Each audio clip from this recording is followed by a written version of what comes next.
Succes. Ja? Succes, hè? Nee, Elise niet al.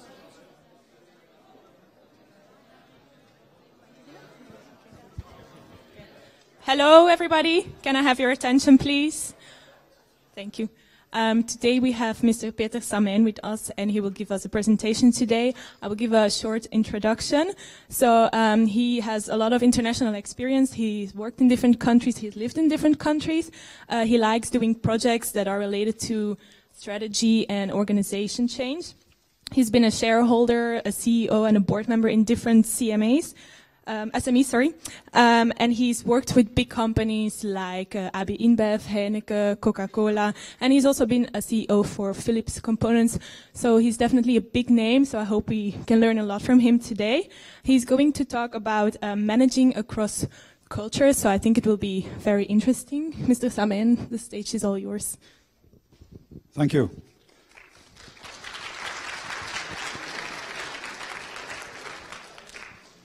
Good afternoon to all of you. Today I'd like to talk to you about managing across cultures and give you some insights and let's talk about some cases that happened to me. The program of the day is, I'll start with some introductions, give you a little bit of theoretical background, short, and then we'll dive into the cases, and then I hope we'll go into a fruitful discussion between you guys and me. Yeah? So start with the introductions. I'll introduce myself in a few minutes. If it were possible, if the group were smaller, I would like to get to know all of you. That's not going to happen. You realize there's about 140 of you. But still, I would like to know, I have a plan of what I want to achieve and do this afternoon. But if you guys have expectations, this would be a good moment to let me know. Anyone in the group, your expectations?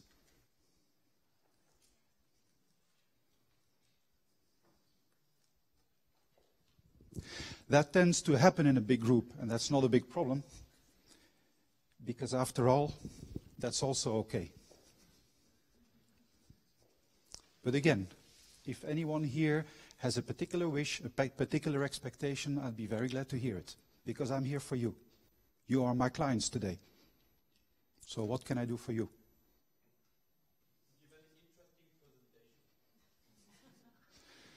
Thank you for that one. That is certainly my intention. And let's see halfway how we're doing, okay? Anything else? No? Then let's try and get on with what I hope and suppose is an interesting presentation. One more thing before I introduce myself. I expect an exchange here. I am not an experienced professor, so I'm not used to talking to a group of people who sit and listen for an hour and a half. My ambition is to get into an exchange with you guys. Is that okay? So if you have questions, if you have remarks, you just shout out and we talk. Yes? Is that an agreement in the back there? Great. Also a remark, I've included a lot of pictures in this presentation. Many of these pictures are related to projects I did 15, 20, 25 years ago. They are illustrative. I do not have good pictures of all these things, so all the pictures here are, mood setters and not actual pictures most of the time. This one is though. So my name is Peter Samen, as the young lady introduced me. I lived, I worked, I studied in the countries where the triangles are, and I've had operational responsibilities in the countries where the squares are. I'm a Belgian, I'm a native Belgian. I went to France when I was about 12. I studied in France. I did my engineering studies and an MBA in Paris. I started to work for Renault, then I worked for Philips Electronics. For Philips Electronics, I moved to Germany. I lived in Germany for 5 years. I worked there. Then I moved to Malaysia. I was in charge of a factory with 1,200 people in the south of Malaysia. Then I moved to Singapore. I became a vice president of Philips Components. And in the course of those years, I've had factories and such. Let's say one factory in Mexico in the border zone near El Paso in Juarez. I've had 2 companies in Ghana and in Nigeria. I understand there is one guy, Bafour from Ghana. Is he here or is he in the other group? Is he in the other group? I'll see him later then. And I also ran a factory in China. So the cases we will be discussing later are real-life cases I encountered in about 25 years of experience in these different countries.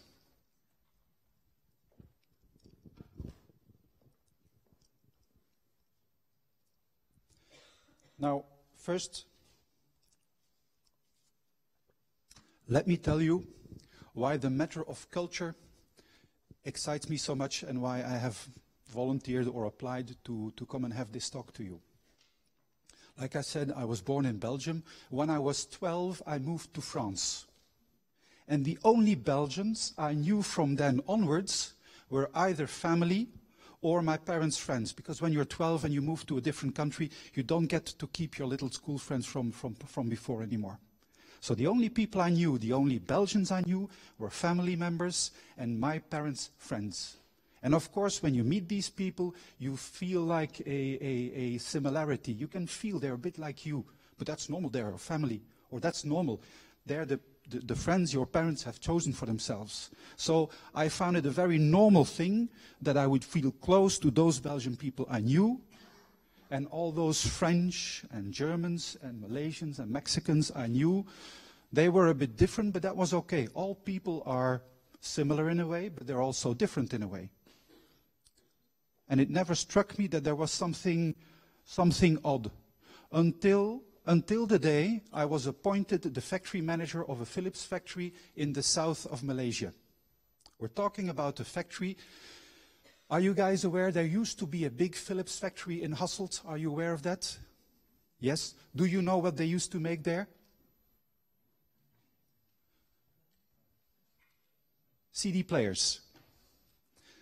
Hasselt and Eindhoven are the place where Philips invented the CD format. And at some point of time, they started up a low-cost manufacturing plant in the south of Malaysia, in a place called Pontian. And they had a factory there with about 1,000 people, 800 people at that time. And they had the ambition to make 50,000 CD players per day in that factory.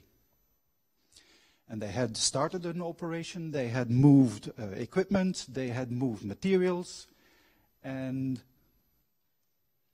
the thing didn't run very well. So they appointed a Belgian manager to go and help out. Moving from Germany straight to Malaysia, I come into that factory, I find all these Malaysian different people, never mind. But then for the first time in my life, as an adult, I come to Belgium to meet other people than my family's friends or my family. And that was a crazy feeling. They were laughing about the same things I was laughing about. They talked like I talk.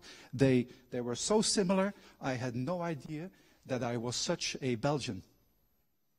And that's the first time I really got hit by the idea that different people in different countries do have a shared culture. And I felt really like I came home. I really was touched by the fact that the people in Hasselt, they seem like a big family to me. So I realized that. And my interest is absolutely triggered. How do people decide? How do people make choices? How do people decide what is funny or not? What is humor? So I decided to, after I had studied as an engineer and an MBA, I decided to go for some psychology kind of thing, and I started to train as a coach. So now I'm a trained coach as well. And one interesting thing is I met the iceberg model. Anyone here ever heard about the iceberg model in psychology? A few yeses, okay. That's where the theory starts. Any questions? You interrupt me, you stop me, okay? Please.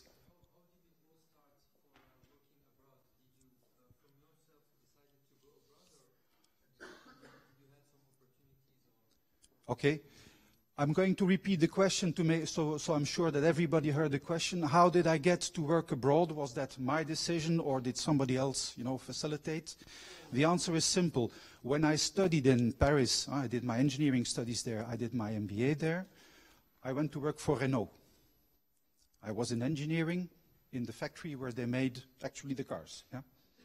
And then I moved to a supplier, Philips. Back in those days, when you bought a car, you had to buy a car radio yourself from a store because the car radios were not fitted into the dashboards yet.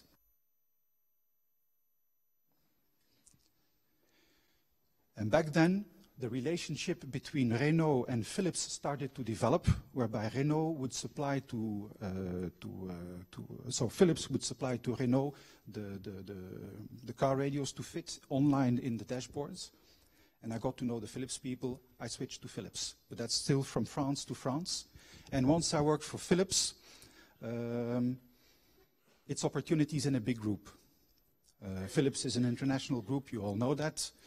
If you're doing a good job in one country and they need some support in another country, they pretty often want to give you a chance of trying other cultures and other jobs and other responsibilities.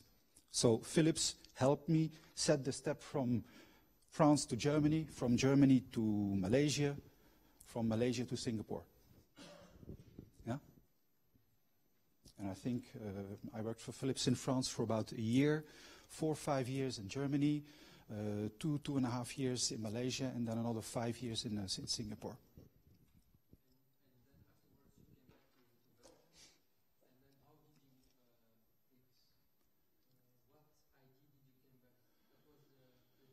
The reason to come back?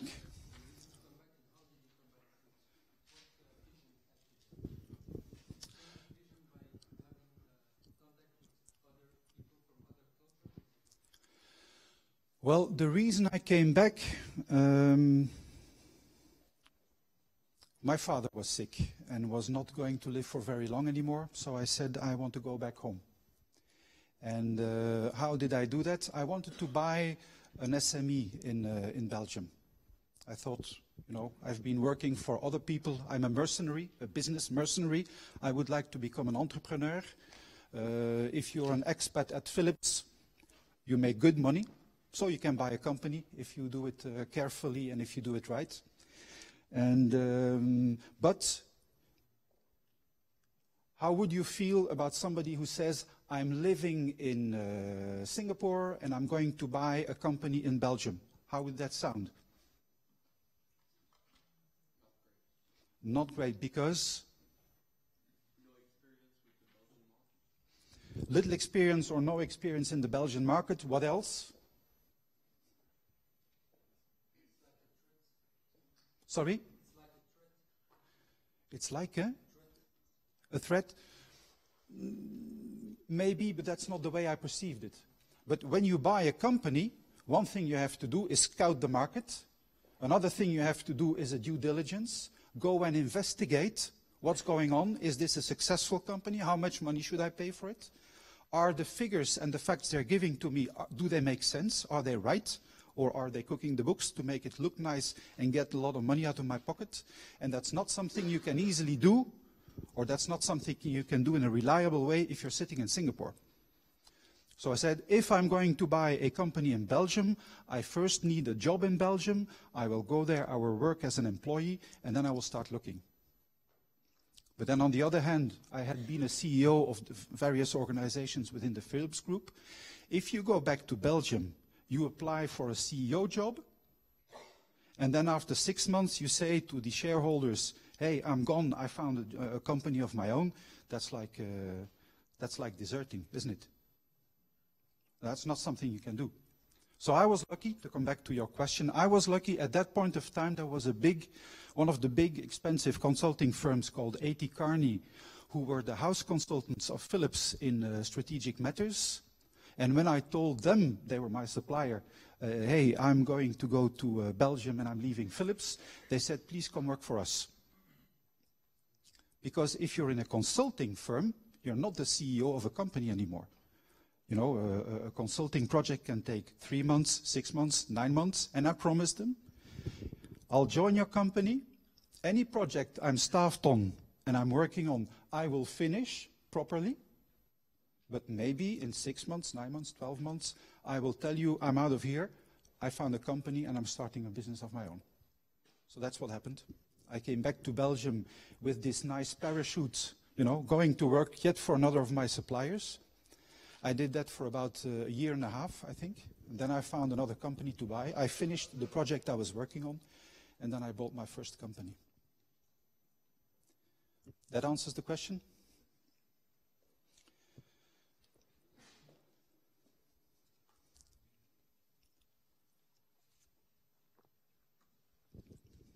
Back to this. Not yet. Back to this psychology thing.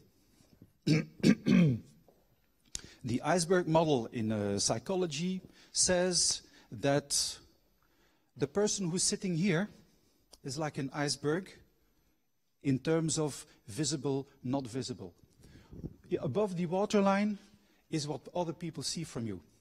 They see how you behave, they can see your body language, your actions, they can hear what you say. But what you say, what you do is heavily impacted by a number of things that are invisible to others. And if you go from the top down, then there are capabilities, beliefs, norms, values, and identity.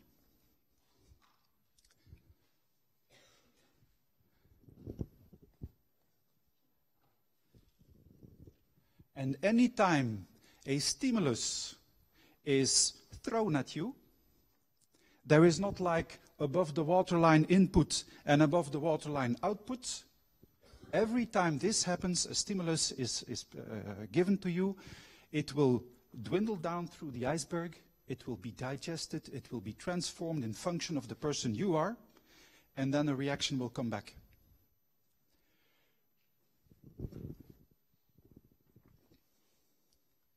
If I'm not mistaken, earlier this week you've had this presentation on Von Strompenaars.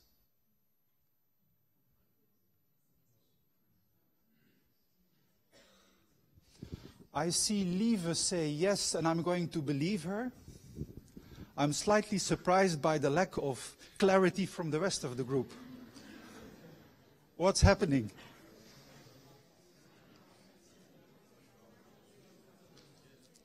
Okay, can we agree on one thing? If later this week somebody asks, have you guys had a presentation about international management by Peter Samijn? The answer is? Thank you. Thank you, I appreciate it. So, back to Von Strompenaars. Von Strompenaars, I love his model, really. And what I'm going to do here for you is to put... Von Strompenaars created this model, I think, over 25 years ago. I went to a 2 days training about this thing, really great. And the question is, how does the insight that Von Strompenaars created so many years ago fit to more recent insights in psychology? Well, if you look at values, norms, and beliefs, that's where people's basic behavior is created. And Von's model offers a good way of looking at this. And what does he do exactly? In the cases we're going to be looking at, I can tell you one thing. All people in all the countries where I've worked share very much the same values. But what changes? The order in which they're positioned. And then another thing that changes is norms. How do we translate, which norms do we use to translate values into behavior? And let's do just a pro forma one here. Let's imagine that we have two people who really respect others. There's me, an old white guy from Western Europe, and there is a lady, Saudi Arabian. I respect people. I walk into a room, into a meeting room with 5, 6, 7 people. What is the norm I will use to show that I respect the people who are there? How am I going to behave?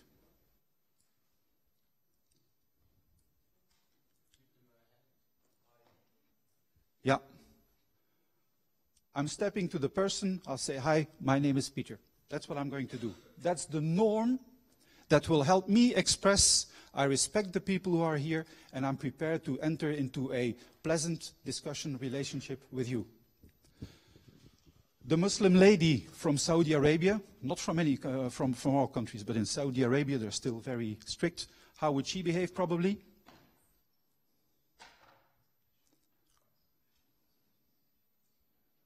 Okay, can we at least agree on the fact that she probably will not do the same thing? Yes? Yeah? She's not, I don't know exactly what she's going to say, but she's less likely than me to make eye contact, and for sure she's not going to extend her hand. Yeah? That is not a lack of respect. The deep value below there is a shared one. Only the norms she uses to translate that respect into visible behavior is a very different one.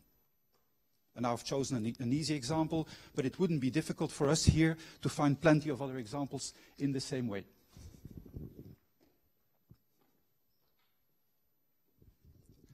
So, if I now say von Strompenaars model, individualist, collectivist, particular, etc., etc., that's a good, helpful model, but how do societies do that? How do societies do that? Any idea?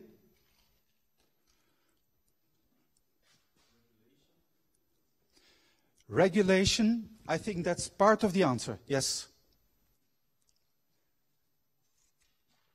But that's already a very high-level kind of answer. There are deeper things. Let's try something. I need a volunteer, please, just to write down a few words for me. A volunteer?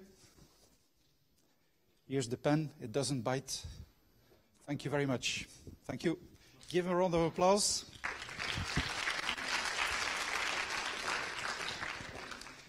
Can you please write for me the word beautiful?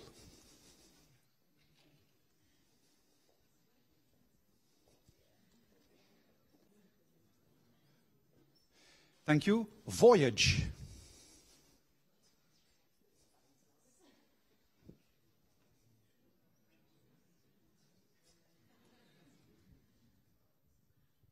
Okay. Peace.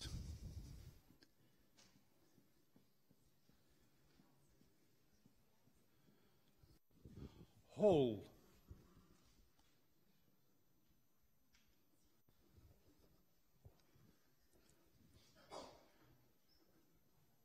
By.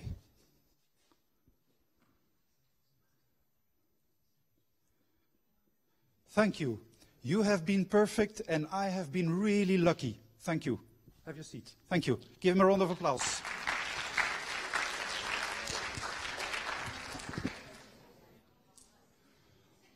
Why did I ask, what's your name please? Kevin. Why did I ask Kevin to write these words? Why did I ask Kevin to write these words? Any idea? Aha. There are homophone words that sound exactly the same, but that would be written very different. Now, look here. And again, Kevin, I'm very thankful. You did it right. Now, if I had chosen to show you this picture, which of the words here would also be applicable? If I had shown you this picture and asked you to write the word whole, how would you spell it? Anyone? H-O-L-E, like a pothole. If I had asked you to write the word buy, which buy would you be writing here? Buying, like buying a new wheel, right? And if I had asked you peace, I don't think you would have asked or written peace, P-E-A-C-E, would you? So I'm going to go back to that question I asked earlier.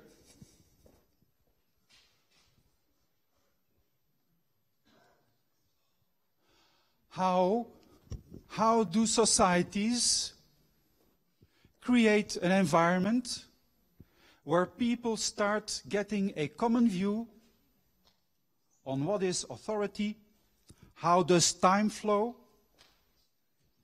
and all these other questions, all these other dimensions Trompenaars has identified? Well, they do it by priming you, by priming us.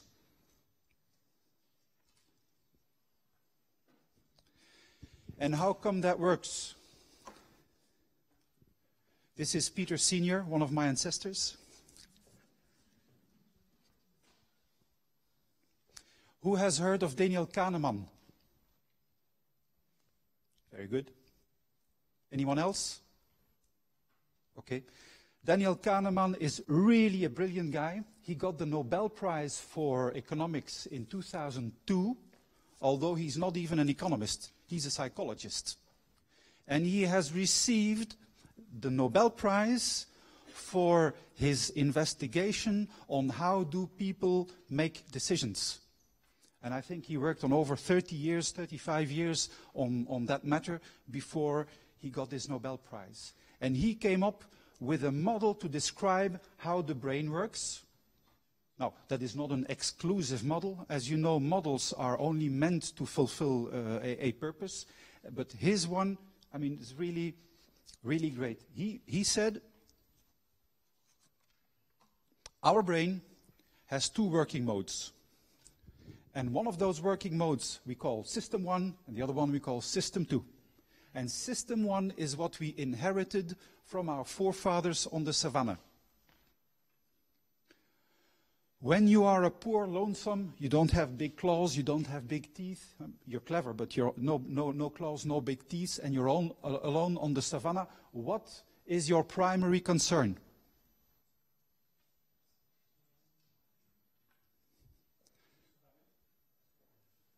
Survival. What does it take to survive on the savannah? If you look like this. Risks. What do you need to do with risks? You challenge risks, but what's the biggest danger? What's the biggest danger this guy had to face in his lifetime?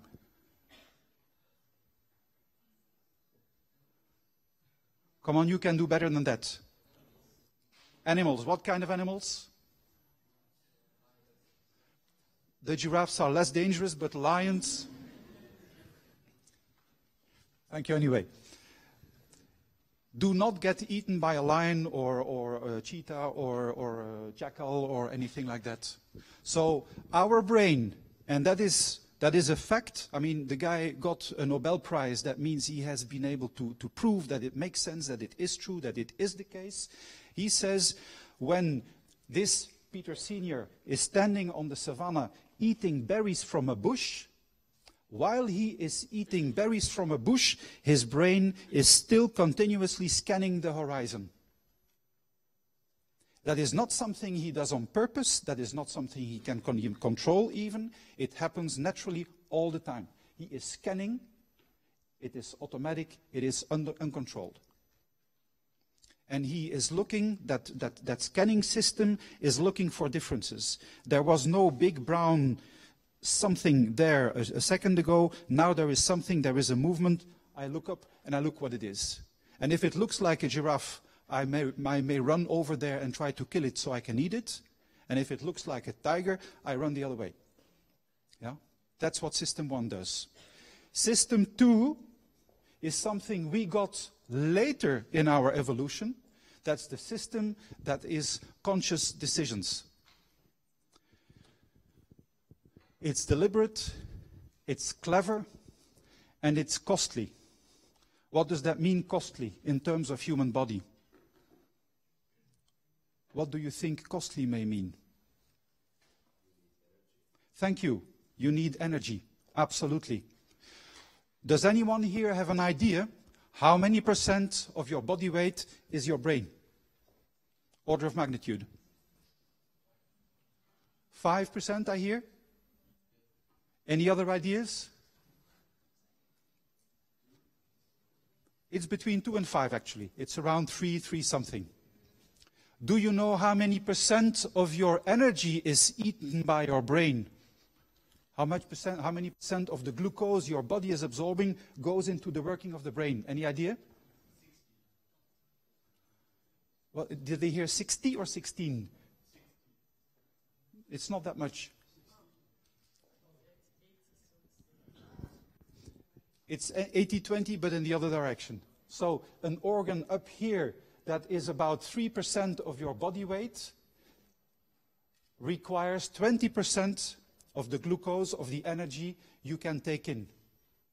Nowadays, you have McDonald's, you have Quick, and you have other restaurants on every corner of the street. It would not be a problem to get that kind of food intake. But for these people back then, it would have been very dangerous to overuse System 2, the conscious part, because you simply cannot feed it. You simply cannot feed it. It's costly real estate. So the whole design of the brain, the working between System 1 and System 2, has been designed in order to keep consumption at a reasonable level. As a result, what do you think happens?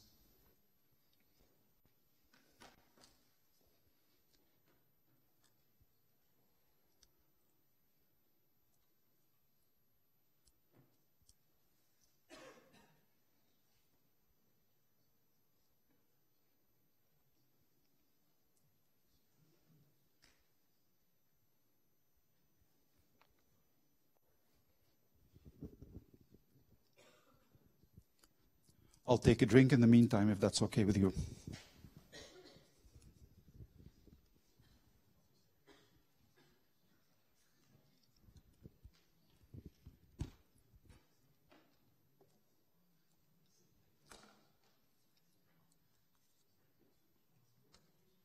As a result, thank you, you saved me. What's your name?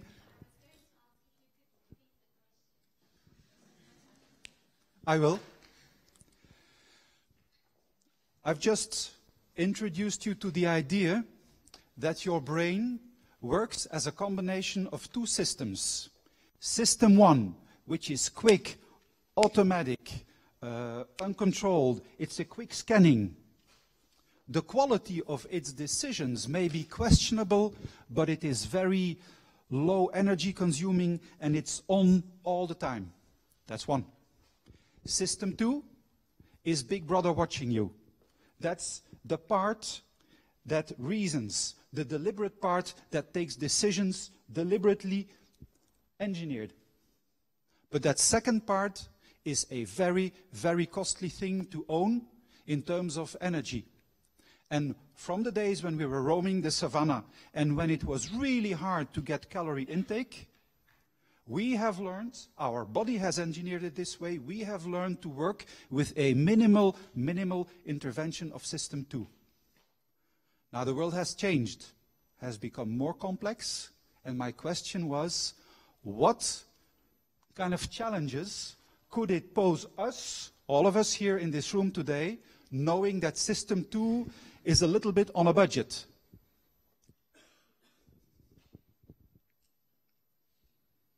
What does that do?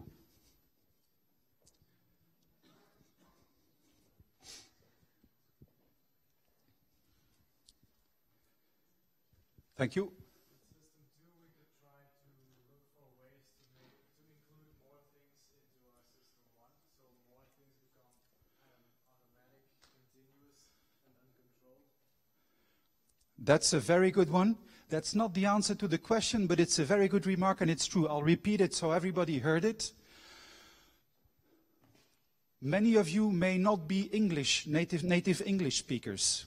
In the beginning, when you speak English, it will take conscious effort to remember all the words you've learned. At some point of time, it's like riding a bike. At some point of time, you don't need to think about it anymore. It just happens. At that point of time, System 2 can let go of speaking English, can let go of riding a bicycle, and it becomes automatic, and you can do it with a lot less effort. Thank you for that one. But I repeat the question, what could it mean that System 2 is so costly in energy and that we have been designed to limit that consumption?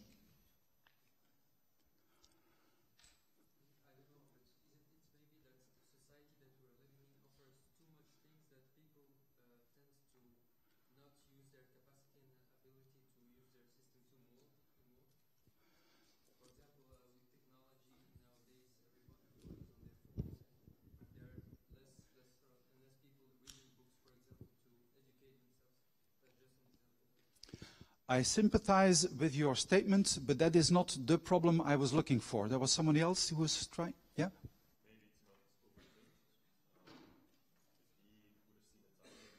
If he would have seen?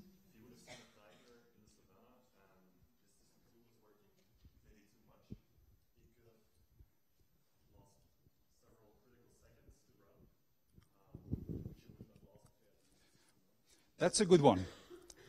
It's not the answer I was looking for, but it's a good one. I'll point it out to the rest of the group as well.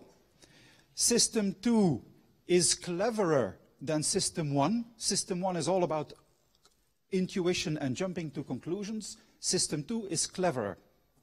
But overthinking, over-engineering decisions is not always a good thing.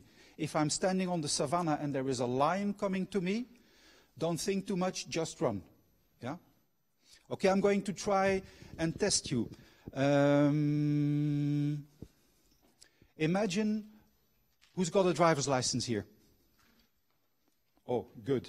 Okay. Any of you with a driver's license? I'm asking you, we're sitting on the highway between Leuven and Brussels, and I ask you, you're driving, and I'm asking you 12 times 14. Most of you will say, okay, start thinking, and they calculate 12 times 14. Now imagine the same thing. We have arrived in Brussels, and you guys are parallel parking the car. And I say 12 times 14, quickly.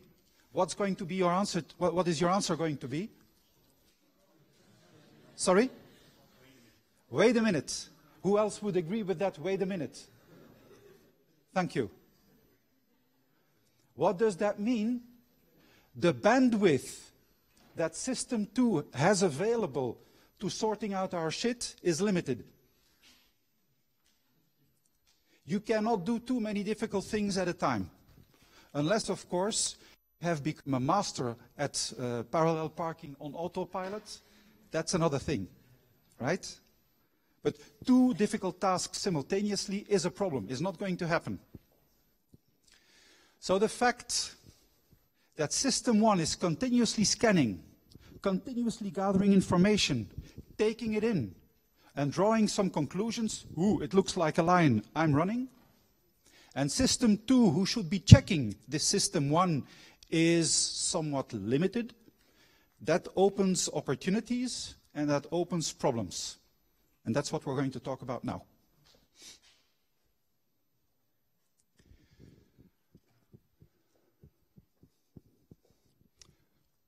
Have any of you ever heard the word Wysiati? What you see is all there is? No? This System 1 is scanning, is gathering information, and is trying to look for consistency. You see a situation, and you try to make sense of it, and as soon as you seem to find a sense to it, that's it. That's what's going to happen. You are usually not going to start thinking, how good are my data? How complete are they? And that's a problem. check my little paper for the examples I wrote down. I'll give you a few examples. And one is actually on screen here. Does anyone have trouble reading this, although it's written very, in a poor way? Everybody can read this? Yes, it says ABC. None of you have seemed to say A13C. If I had shown 12, 13, 14, you might all have said 12, 13, 14. And not so many of you might have jumped to 12B13 or 12B14. Yeah? This is a nice case of your brain fitting things together. And what is the quality of the data, what is the quality of the information is not so important. As soon as you see something that makes sense, that's about it. I'm a consultant, and I've been a consultant for a while now. Mergers and acquisitions. I have seen an example of a company where the management of the big company that wanted to buy the smaller SME went over to the SME. They fell in love with the team, really nice people. The management team of that SME were really nice people, knowledgeable, friendly guys, very sociable. Their building was nice. It looked tidy, it looked well organized, it was well kept. It gave an impression of quality. And by the end of the first trip the management made to the target company, they had more or less decided they were going to buy it. The due diligence had not started yet. Checking on customers, checking on financial details, all that had not even started yet. And still, these guys were sold. They had seen a sufficient set of reading points. Nice people, nice building, looks like a well-managed company, we should buy it. And when that happens, you should be very careful, because if after that some information shows up that things are not that good, not going that well, they don't fit and they tend to get neglected.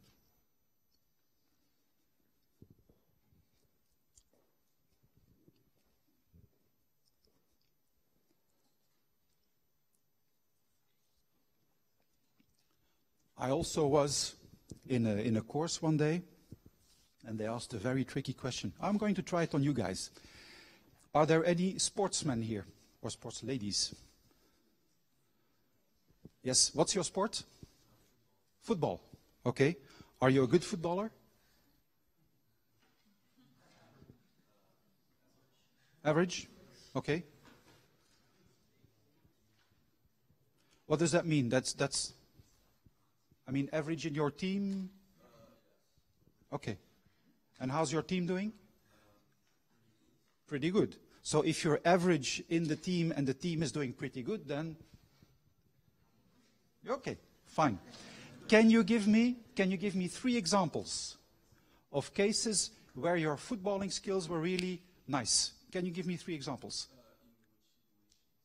Football related to this football team.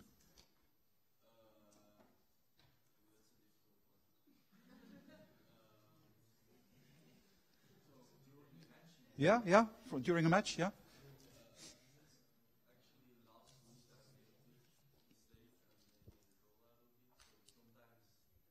Okay. So last week you contributed, maybe not in the most predictable way, but you contributed to making a goal. What else? Okay. Yeah. And a third one?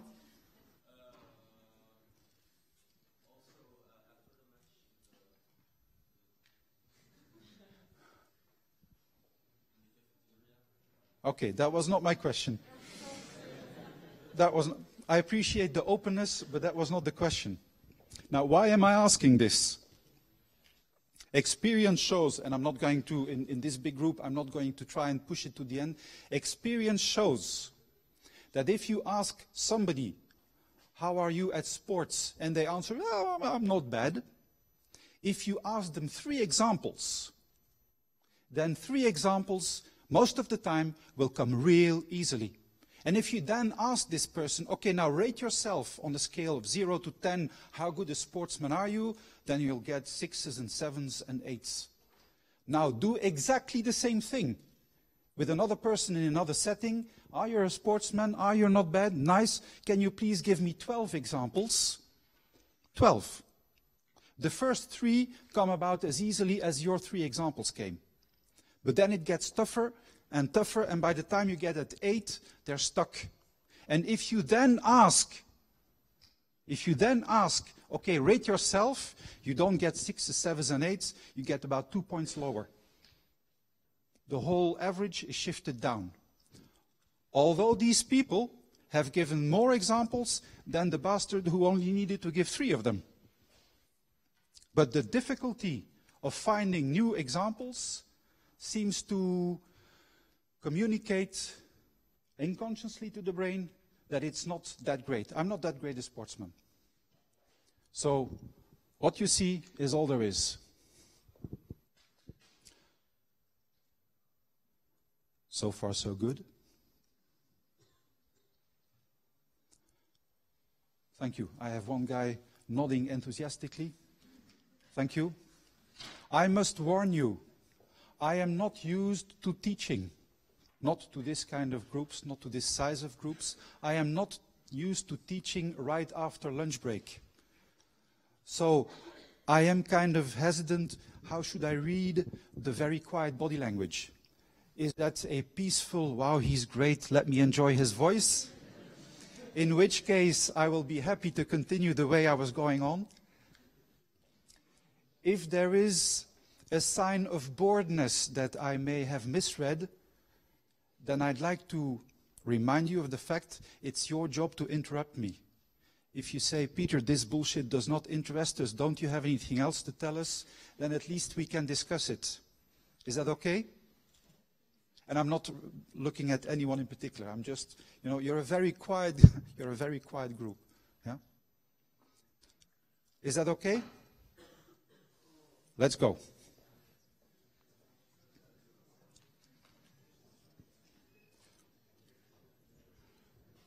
Another one.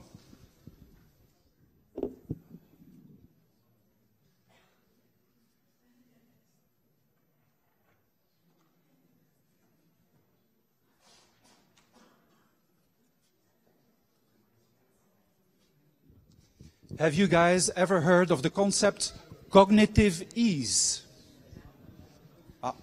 I've got a ride on my hands on this side. Let me go and investigate. What can I do for you? Nix? Okay, good. Have you ever heard of the concept of cognitive ease? Anyone? Cognitive ease also comes from this thinking model of Kahneman. And he said cognitive ease is something, is like is an ease that comes with at least 4 influences. 1, a repeated experience. If you have done something very often, after a while it becomes easier, it fits into your brain, it feels comfortable. Something that you have been primed for. Remember my sailing boat with all these words that came up? By showing the sailing boat with the peaceful surrounding, etc., I primed you for the idea of peace, for the idea of whole, and for the idea of by, and not peace, whole, and by in the way it would be with a car with a broken wheel. Yeah? So that's priming. A clear display also gives cognitive ease. And a good mood even gives cognitive ease. Now, what are the consequences of cognitive ease? It feels right. It feels right, it feels effortless, and it feels true. Now, the really, really bad news, and if there is one thing I would like you to remember, then it's this one. Have a look at this. We only have one bank account for ease. We only have one bank account for cognitive ease. And the really bad situation is if all of you come to school here or to the university or whatever, you do this road every day by car, by bus, or by bike. Am I right? Okay. Have you noticed between the first day you came here and today, half a year later, 1 year later, what has happened from an impression point of view to that journey? How does that journey start to feel after a while? Habitual, and as a consequence, it starts to feel shorter. Thank you. Have you guys ever noticed that? If you do a road very often, it starts to look shorter. Yeah. That is the green arrow. A repeated experience, and the thing you need to do starts to feel effortless. That's a logical connection, and let's be glad it exists. But then the red one, or pinkish, an idea you have been primed for starts to feel true. Although the input of the bank account is clear display or repeated experience or primed idea, but the conclusion true should not be drawn, and yet it is drawn. So if I repeat something often enough to you, somehow it will start to sound like the truth. That's crazy, but it's true. My glasses.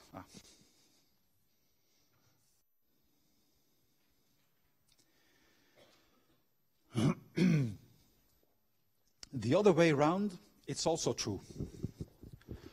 Who has plans on presenting a project to a jury somewhere end of June? Many of you, that's good news.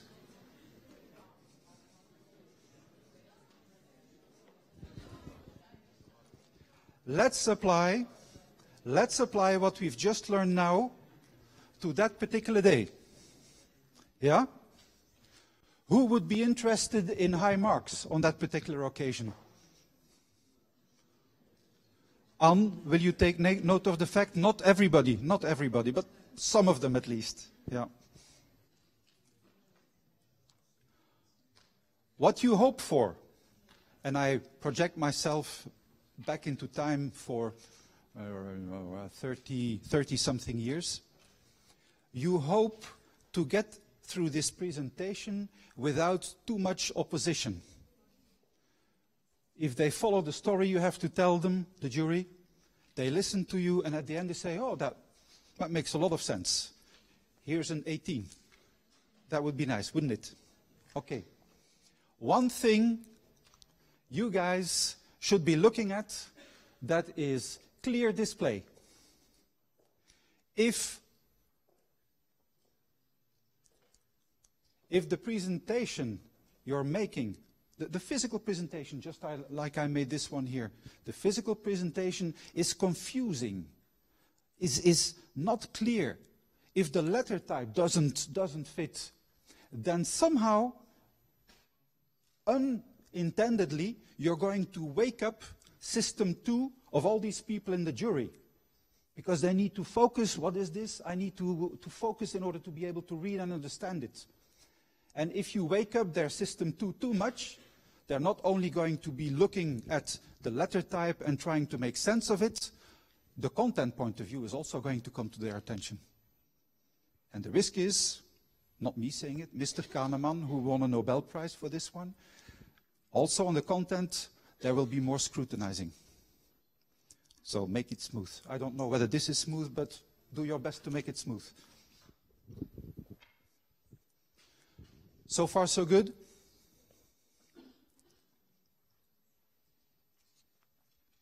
Questions, remarks? Okay. We're coming to the cases. One last one.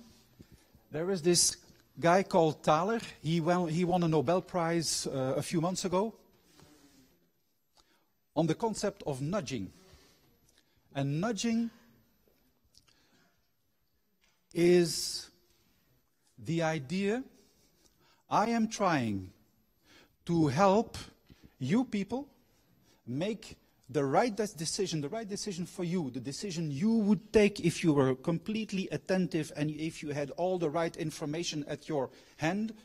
What would you decide? Well, I'm going to help you decide the right thing without limiting your freedom.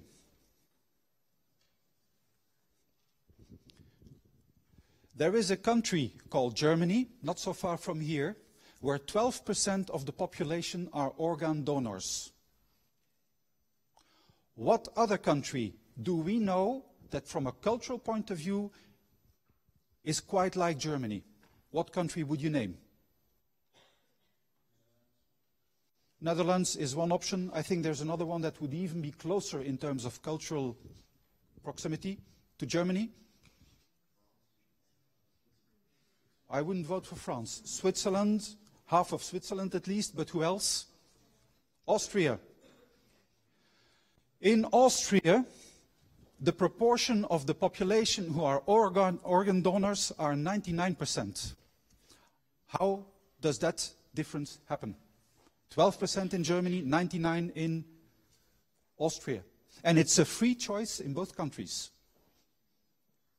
How come?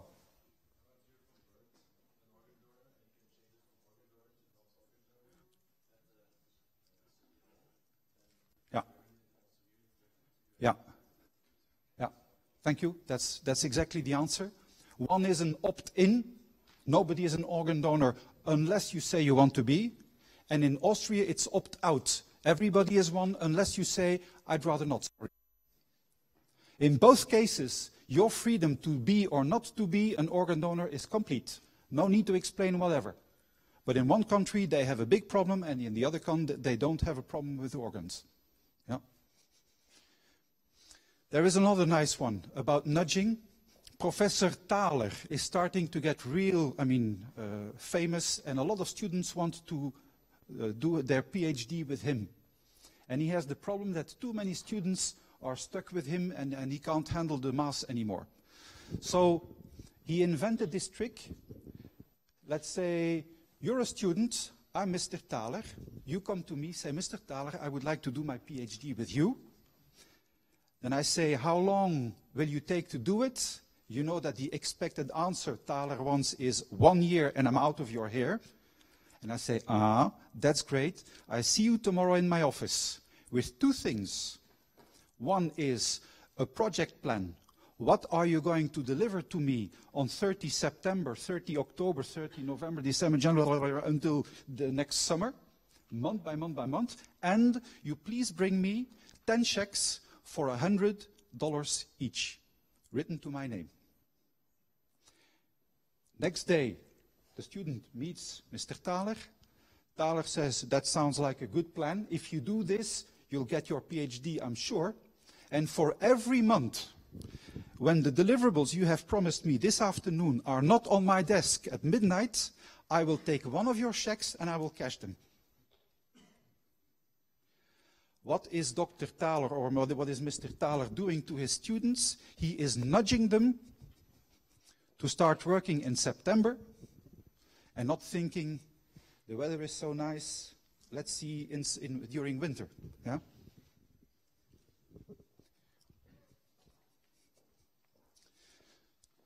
As a conclusion, System 1 generates the impressions that often become our beliefs.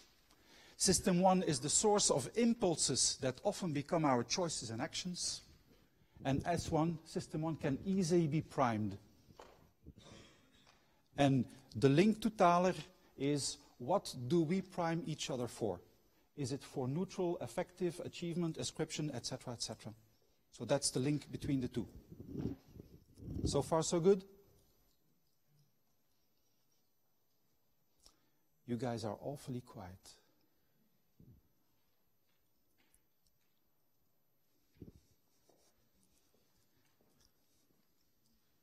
See some cases now?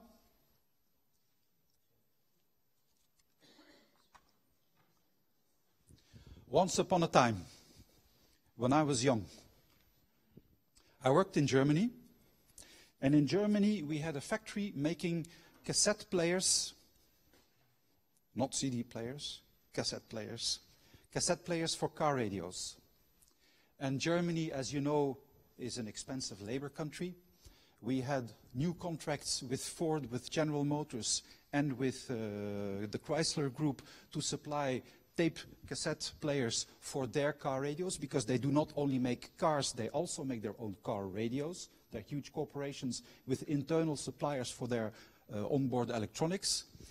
And we had promised them to set up a production facility in Juarez, Mexico.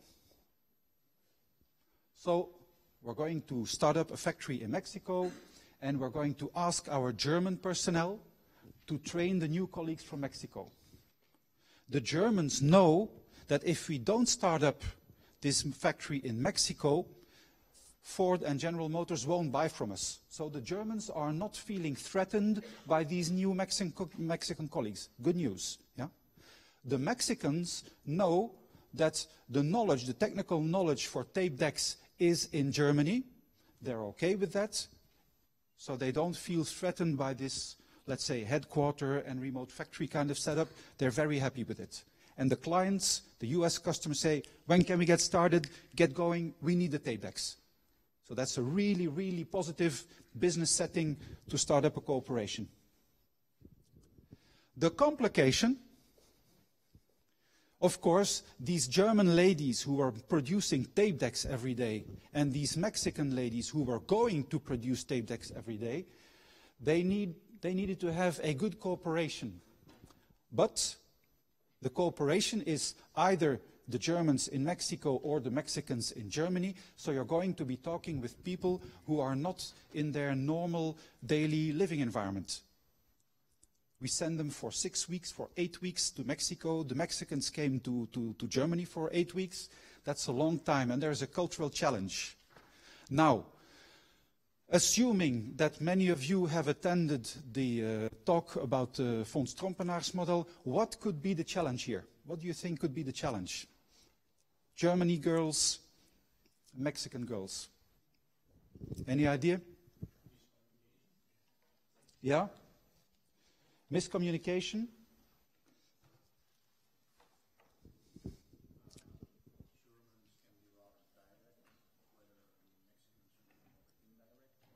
Yeah. Yeah. Yeah. Germans can be more straightforward at times than the average Mexican. So there is certainly a difference there. What else?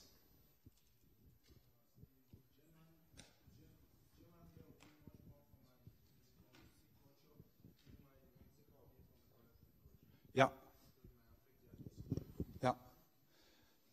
Germans behave more like individuals, and Mexicans have a tendency to behave more like a group. What does that mean? Remember, I was talking about these people who are away from home for 8 weeks. What does that do?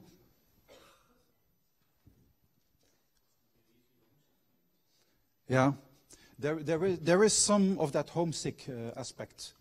But I've put 2 pictures here. The first time our German ladies went to Mexico, during the day, they were working in the factory. And as soon as the work was over, they would bring them to the hotel, leave them there for an hour for a shower and for some rest. And the Mexicans would take the German ladies out to the market and have some, I don't know whether it's called tapas, but let's say some nice food, some street food. Everybody's out on the street, and we're drinking, and we're having a nice time, and the weather is nice, etc. And these German ladies came back, and they were delighted by the way they had been treated.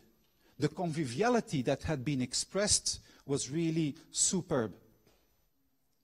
Then these Mexican ladies came to Germany, including the ones who had been so instrumental in receiving the German ladies and taking them out. And what happens at night? The Germans go home. And that is not, I'm rude, That is not, I hate Mexicans. That is simply, it's time to go home. I'm going home. I'm going to my family. The way some southern people in Asia, the Malaysians do the same, but Mexicans and other people live together. I'm not saying out on the street, but a part of their social life happens out on the street. That's not the case in Germany, or a lot less than in Mexico. So the Germans felt extremely welcome in Mexico, and although the Mexicans were welcome in Germany, they did not feel welcome. And then you got into a negative spiral where the Mexicans thought, hey, they don't respect us. Look how we treat them, and we're not getting the same thing in return. And there was already like a skewed situation whereby the Germans are the mother factory and the Mexicans the satellite factory. And we had a satellite factory in Hungary, one in Mexico, and one in Malaysia. So, yeah. How do you express conviviality? How do you express you are welcome? I'm glad you're here. How do you express well done? How do you express I need help? All this was different.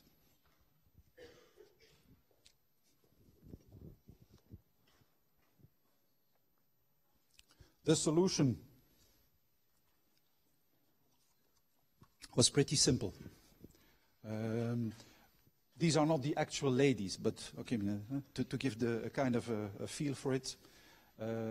We sponsored evening programs, and as soon as the evening programs were sponsored by Philips, the Germans were also more active in participating. We created a joint ombudsman team. So we made sure we collected every little irritation, every little shit we took out, and we put it on the table and we tried to solve it. Some of them were, you would say, rather small and unimportant things, but if you're away from home for 8 weeks, then accumulation of unimportant things can also get things out of hand. So here, I think, and I will join your opinion there, this was pretty much an issue of neutral versus affective. Any questions before I go to the next case?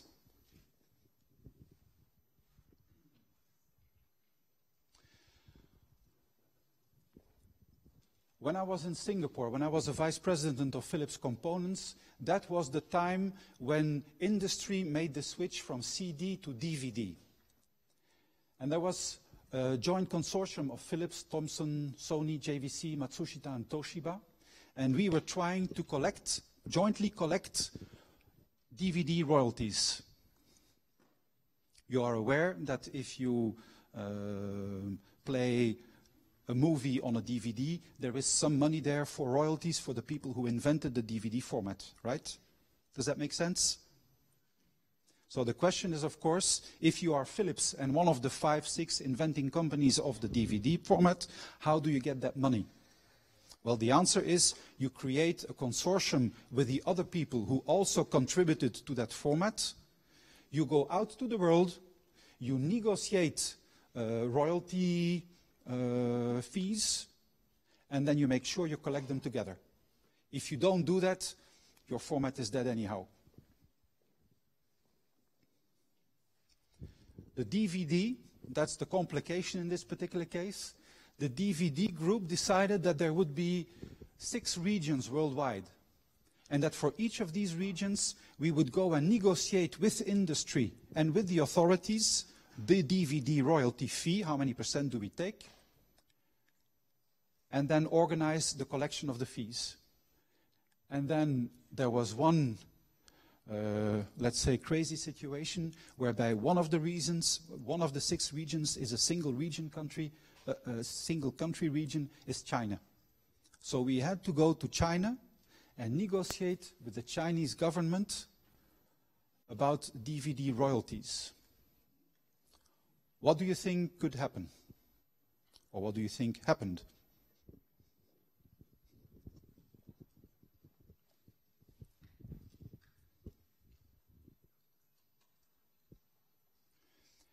Any idea about the Chinese? How they might react to such a statement? Yes? Yeah. Yeah. They didn't want to pay. And it is not they are dishonest or whatever, and they refuse to pay royalties. Doing business and paying for somebody who has invented something, that's okay. But on the scale of values, on the hierarchy of values, defending the greater good of China, for many Chinese, is a very, very high value. They have this really, really strong sense of belonging to their Chinese nation and Chinese culture. And they found it very, very hard to imagine that they would have to pay to a bunch of Japanese companies and to 2 European companies that much money every year. So the minister, I had a meeting with the minister of electronic industries in China, and he was fighting like hell to avoid to pay too much royalties, because they saw it as an unfair way of tapping money out of the system. And we both parties needed to go and find a compromise, because for the China people, it's difficult if you're starting to make a deviant standard, especially if China is the electronics factory of the world, more or less. And for us, we also wanted to keep the Chinese on board. So what happened in the end? We understood that China has the same values as we do, only they rank them in a different order. We were able to create a more flexible tariff for the Chinese, so they do pay less royalties in China than they do in the rest of the world. And we were able to get some goodwill from their side by saying, whether it's Philips, whether it's Sony, Matsushita, all the companies we were talking about there, we will be manufacturing most of our DVD products in China anyhow. So it's also bringing money to this country. And that's how we were able to get out of it. Now, one more little thing. Province of Taiwan. You are all aware of this thing. Taiwan, is it China, is it not China, am I right? Yeah? Something, at that moment, I was not aware that this was such a painful and such a deep-going issue for the people in China. So we're sitting there with this minister, the Minister of Electronic Industries in China, Minister Wu. One of his guys is making a presentation to all these people from Philips, from JVC, Matsushita, etc. There's about 12 of us. And at the end, and he's talking about how many people in China already have a mobile phone, and how many people have a TV set, and how many people have a refrigerator, etc., etc. He gives all these figures showing that China is developing like hell. And at the end of the presentation, he turns to Minister Wu, and he apologizes to Minister Wu and says the following words, I quote, "Minister Wu, I'm sorry. I like to point out that all the figures I have given to you in this presentation still do not include the province of Taiwan." Can you imagine? This is how strongly the Chinese feel about one China. And I'm not going to say whether that's right or wrong. I'm not a politician, but that's how strong they feel about it. And that is not something you would easily find in Belgium, I think. Any questions?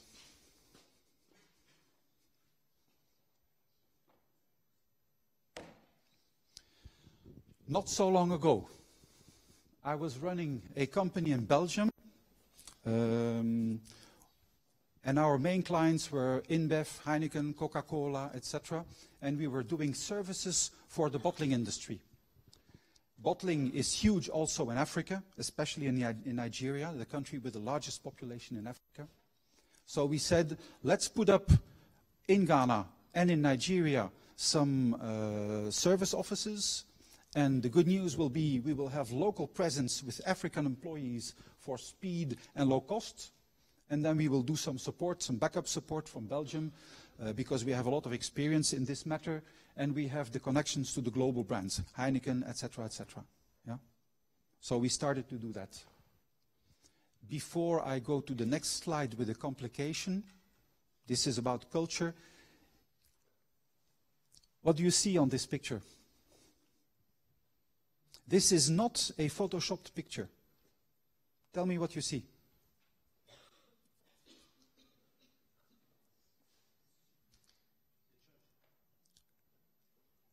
It is a church. Where are you from? Cameroon. This is a church. Can you see to the left, to the right, to the back? Can you see the size of that thing? I promise you, one day I'm driving with the company driver in Nigeria, and there's a traffic jam on the highway. And it's not Sunday. It's, I can't remember, it's not a Sunday. So we're standing in a traffic jam, and I say to my driver, Jeff, this is odd. This is the first time I'm in a traffic jam here. What's going on? And the guy says, there's a function in the church, and I can't remember the name of the church. There's a function in the church. I say, is this a reason to have a traffic jam on the highway? Yes. I say, well, how big is the church? And I was expecting a number of people, but he says the church building is 4 kilometers by 4 kilometers. The church building. Later on, I couldn't really believe him. I checked it with another guy who confirmed it, but I went and I found this picture. 4 kilometers by 4 kilometers. I'm still sitting in the car with Jeff, with the company driver, and I say, 4 kilometers by 4 kilometers, that sounds like hell if something starts going wrong. And he says, yes, 3 years ago, on a Sunday morning, something happened, and I don't know what, he didn't seem to know what either, but there was a stampede in the church. And 300 people died because they were trampled as everybody was trying to get out as fast as possible.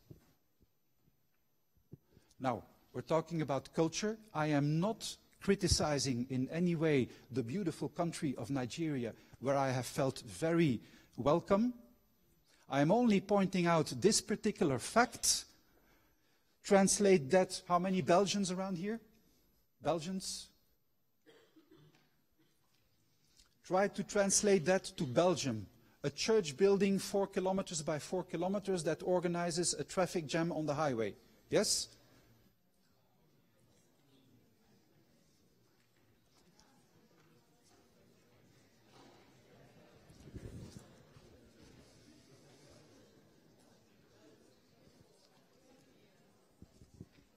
So anyway, I finished this one off because we have about 5 more minutes. Yeah.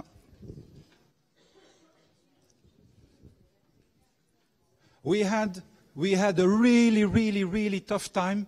We had a really tough time.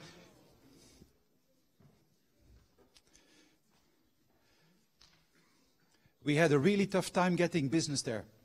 Our offering was attractive. All the business people, business meetings we did, both with local entrepreneurs who were bottling 7-Up as a licensee, or the people from Heineken, they were all very enthusiastic, very encouraging discussions, and we did not do any business.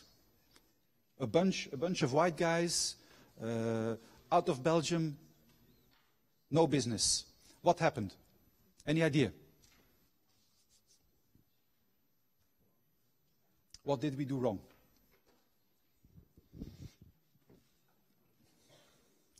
Lucky I have the answer. Or an answer at least. We had this on the top left here, global, local. We realized that if you talk to Heineken in Ghana, or to Heineken in Nigeria or in Congo or etc., that you're talking both to a global powerhouse and to a local management who also needs to be respected. We knew that. So we had organized ourselves with local people and Belgians, or let's say Europeans, and we had the whole thing global, regional, local. We had that covered. What we did not see was that we found a surprising, at least to us, surprising layer of personal factors. In Nigeria, there are still kingdoms. I got to meet King Emmanuel Olofin, who is one of the, I don't know how many kings in Nigeria. The people who are of his ethnic, how do you call that, same background, they still revere him as a real king. And people who belong to that same community, whether they are business position this or business position that, that makes a lot of difference. That's very important. On the top right, Indians. Indians are generally very well skilled in technical, and there's really good technical schooling in India. So in Africa, there is a whole bunch of Indian people who have gone to Africa to manage manufacturing plants. They speak excellent English, they are well trained, and many wealthy African people, knowing that engineers in Africa are a very rare breed, they import people from India and from other countries. So once you find a factory where there are Indian people running the show or contributing to running the show, you have to know these Indians also have a loyalty to their Indian fellows who also work in Africa. We didn't see that, we didn't know that, we had no clue. So we thought we had covered the ground on global, regional, and local, but we had completely missed out on this, let's say, transverse, to which community do I belong? And it only started to take off for us after we understood that, after we identified that, and after we started working on that particular aspect. So we've had 3 cases. One case where I think individualism versus collectivism, with the Chinese putting their collective China target on top, the neutral versus effective between the Germans and the Mexicans. And I think this one is a case of specific versus diffuse, where people with a very specific, the white guy from Belgium coming in, whereas the people in Nigeria, the people who run business in Nigeria are much more, okay, there are business issues, but who are my friends, who was born in the same tribe as I was born or in the same country is a whole new, to me new, or was a whole different level of complexity. I think we're about through the time we were allocated. Please. Who actually did your feasibility studies in Nigeria? Because if you did not identify these personal issues, probably was not a Nigerian who did the feasibility studies, or they were right. That's true. I've been to Nigeria almost every 2 years, so that's the culture of Nigeria. Yeah. So you would agree with this kind of 100%? Yeah. Okay, well, I have some experience with doing business in Nigeria now. By the time we started, we thought, foolishly it seems afterwards, we thought that having these strong ties with Heineken, with Coca-Cola, with Pepsi-Cola would be enough to help us into business. And that was wrong. You're right. That was wrong. It took us a few months to sort it out, to understand what was going on. And then it took us more months to fix it. Yeah. We're about through the time. Any questions? Any remarks?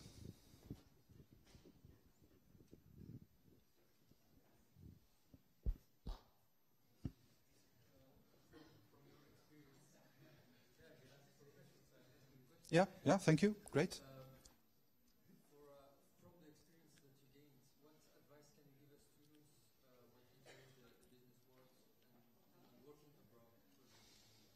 Okay. Can you hand the mic to your colleague back there? So from the experience that you gained here in Europe and abroad, what advice can you give us as students for entering businesses and working here in Belgium or even abroad or internationally?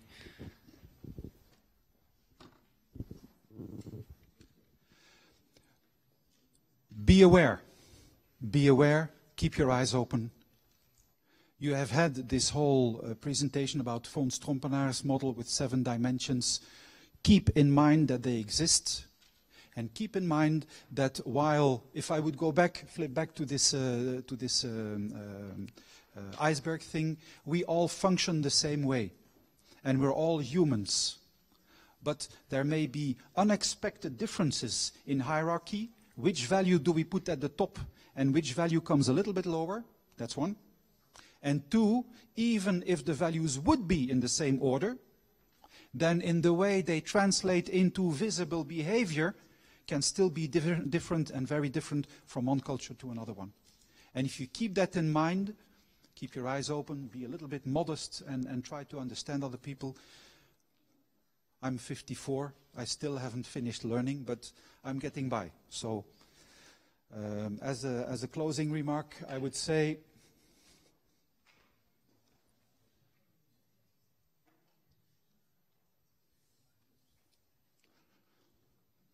remember I said something, you can prime your system 1 with a sailing boat or with a broken car. You can prime your own minds. Whether you think you can do something or whether you think you can't do it, you're probably going to be right in both cases. Isn't that nice to start? Well, thank you all. I wish you a good week.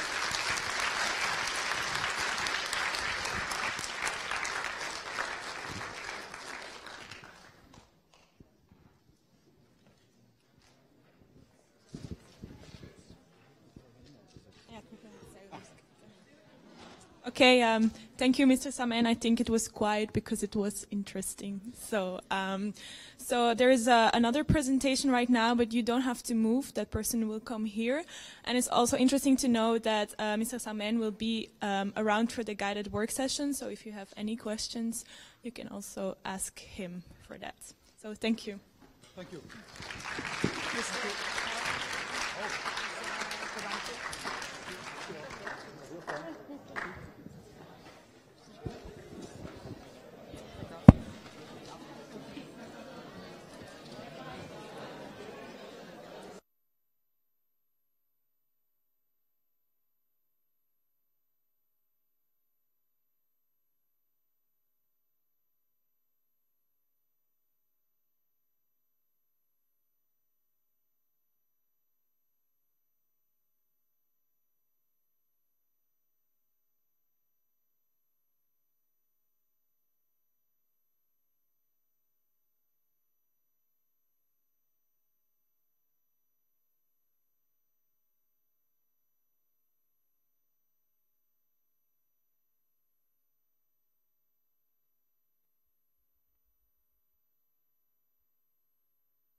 ons dorp.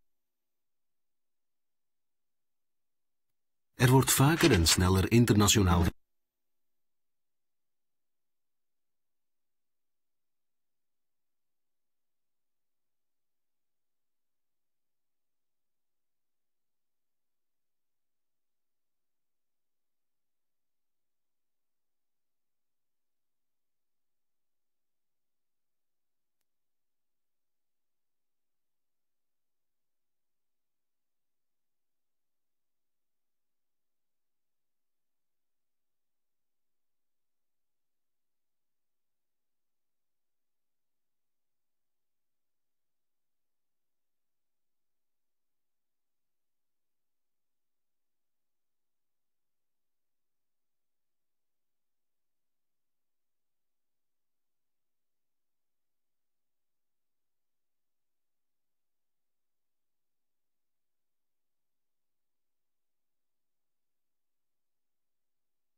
zal zo wat vragen.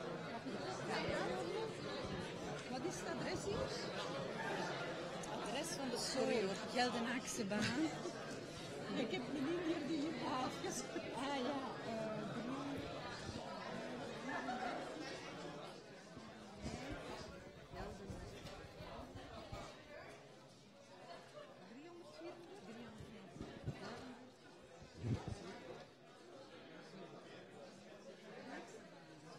Ik denk het wel, ja.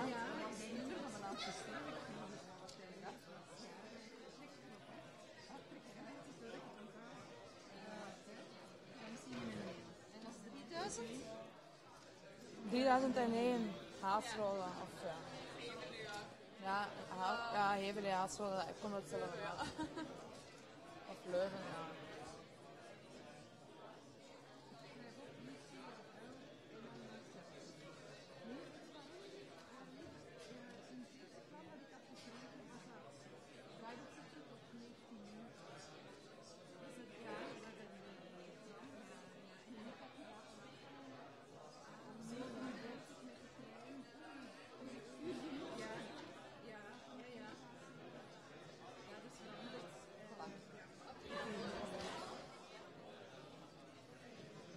Ja, voilà, ja. Alright, voilà. Super.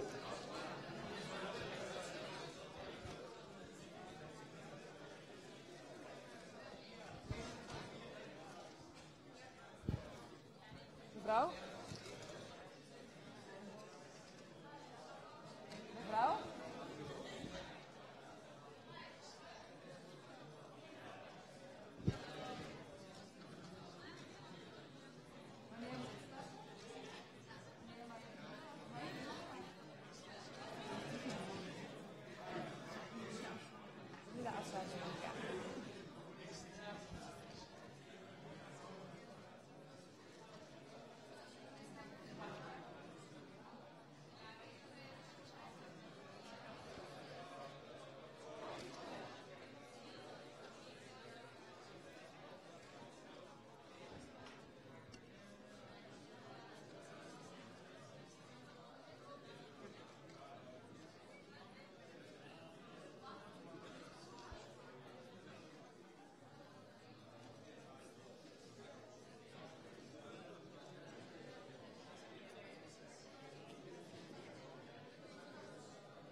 Succes.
All right. Good afternoon, everyone. I'm happy to introduce you to Johanna Nijt. She has been an international correspondent for the Flemish radio and television, VRT, in Austria, India and South Africa for more than 10 years. Ms. Nat has a lot of international experience, and this builds a large network. Thanks to her, you are in contact with more than 30 country representatives. Today, Ms. Nat is a lobbyist in the EU representative for the province of Zeeland, and Ms. Nat will present you Flemish people in the world and international mobility. She will also be available today and tomorrow during your guided work session if you have any other questions. And please, we would also like to ask you to turn off your laptops if that's possible. Ms. Nat, the stage is all yours. Thank you.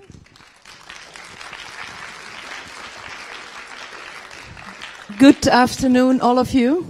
It's quite a different location compared to the other one. It was one big stretch, so I had to walk up and down. I hope I can stand here in the middle. I'm honored to be here with you. My name is Johanna Nijt. Maybe you've heard my name because during 12 years I was a foreign correspondent for the VRT National News Service. I was a correspondent in India, South Africa and Austria. I have a linguistic and a journalistic background, and 6 years ago I studied a master in international relations at Webster University in Vienna, American university, neighbor university of our colleague from the US. I returned 6 years ago from living abroad to Belgium, and I started working for VOCA, Kamer van Koophandel, Chamber of Commerce. And I was working there as the lobbyist defending the business world at all different levels of government. I have a lot of experience to share with you about cross-cultural relationships, about living abroad, about living in different countries with a family of 3 children, dealing with all the challenges while living abroad. But today I would like to introduce you to an organization called VIW, Vlamingen in de Wereld. And I'm in the board of directors of this organization. And it is an organization that I know a lot of you don't or haven't heard about it. Although it's a wonderful organization to contact whenever you're looking to travel abroad, to work abroad. And some of you, I mean, there's Mai, I know she will be working for FIT. Maybe you've heard about FIT, Flanders Investment and Trade. It's the Flemish organization that organizes all the businesses between Flemish industry and abroad, vice versa. And Vlamingen in de Wereld is on the same level in Brussels, but we don't focus on the economic side of it, the business side, but we do focus on the social side, everything what involves the person who is going to live abroad. I will try to explain more while going over the presentation. I will share a bit of my experiences while living abroad. And please, if you do have questions, raise your hand. I'm not scared. I mean, I won't bite or anything. And if I don't know the answer, that's okay. I will tell you as well. Okay, we will start with a short introduction movie about Vlamingen in de Wereld. But before we start, I just want to know, can the non-Flemish people raise their hands? Okay, we do have some internationals. Okay, okay, thank you. I will get back to you later. Okay, thank you.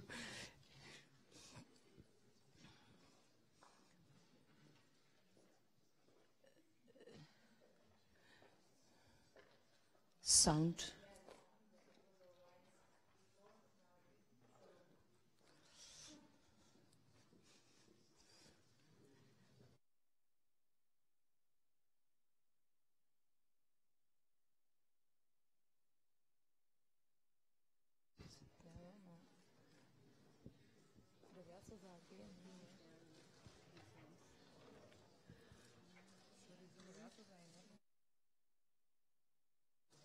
Hebben wij dat daarnet gehoord? Ja?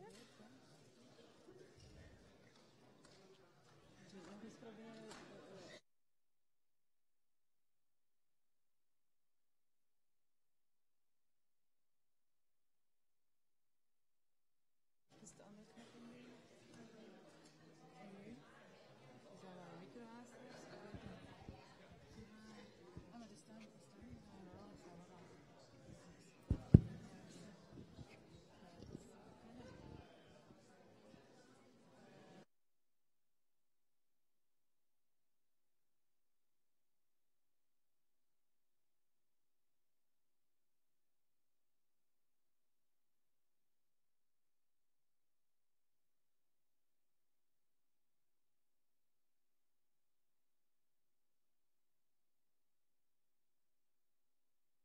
Doe maar toch.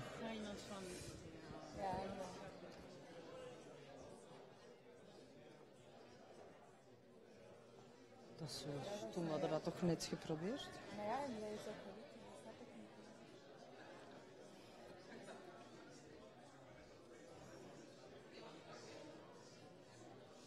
The challenges of technology. Uitschakelen. Is dat op het internet? Is dat... Heb je dat gedaan? Ja, YouTube, ja. is dat mee te maken?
De wereld, ons dorp. De wereld, ons dorp.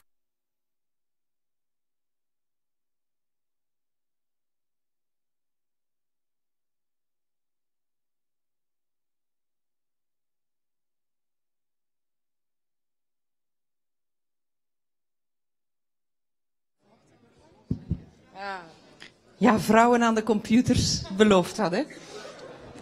Maar ik heb het wel aangekregen. Ja. I succeeded. Okay.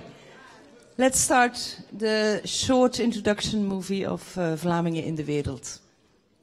Er wordt vaker en sneller internationaal gependeld.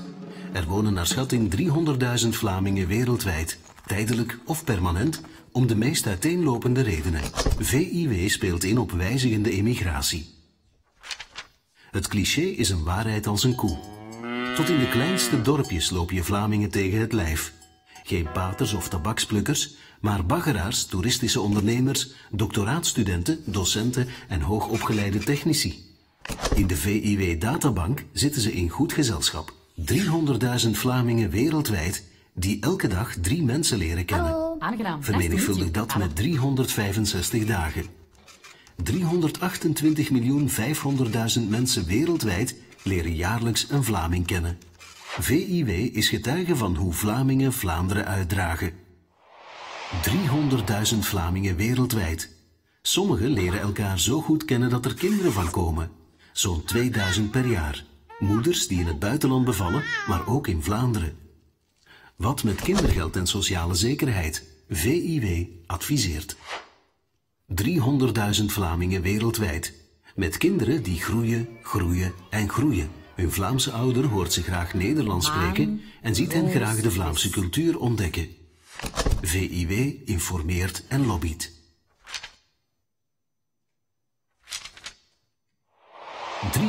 300.000 Vlamingen wereldwijd. Ook jongeren zoeken internationale erkenning. Studeren in het buitenland is niet zelden een opstapje naar een grenzeloze job. Jongeren worden hierdoor op korte termijn volwassener, sterker en opener personen. Studie of stage, VIW zit in hun bagage. 300.000 Vlamingen wereldwijd springen niet zonder hulp. Ze dragen een VIW-valscherm en kunnen rekenen op een wereldwijd Vlaams netwerk voor kleine tips en belangrijke informatie. Waar vind ik een tandarts in Timbuktu? Welke school is ideaal in Adelaide? Is er een Vlaamse advocaat in Athene? Wie zijn grenzen verlegt, focust op VIW. 300.000 Vlamingen wereldwijd.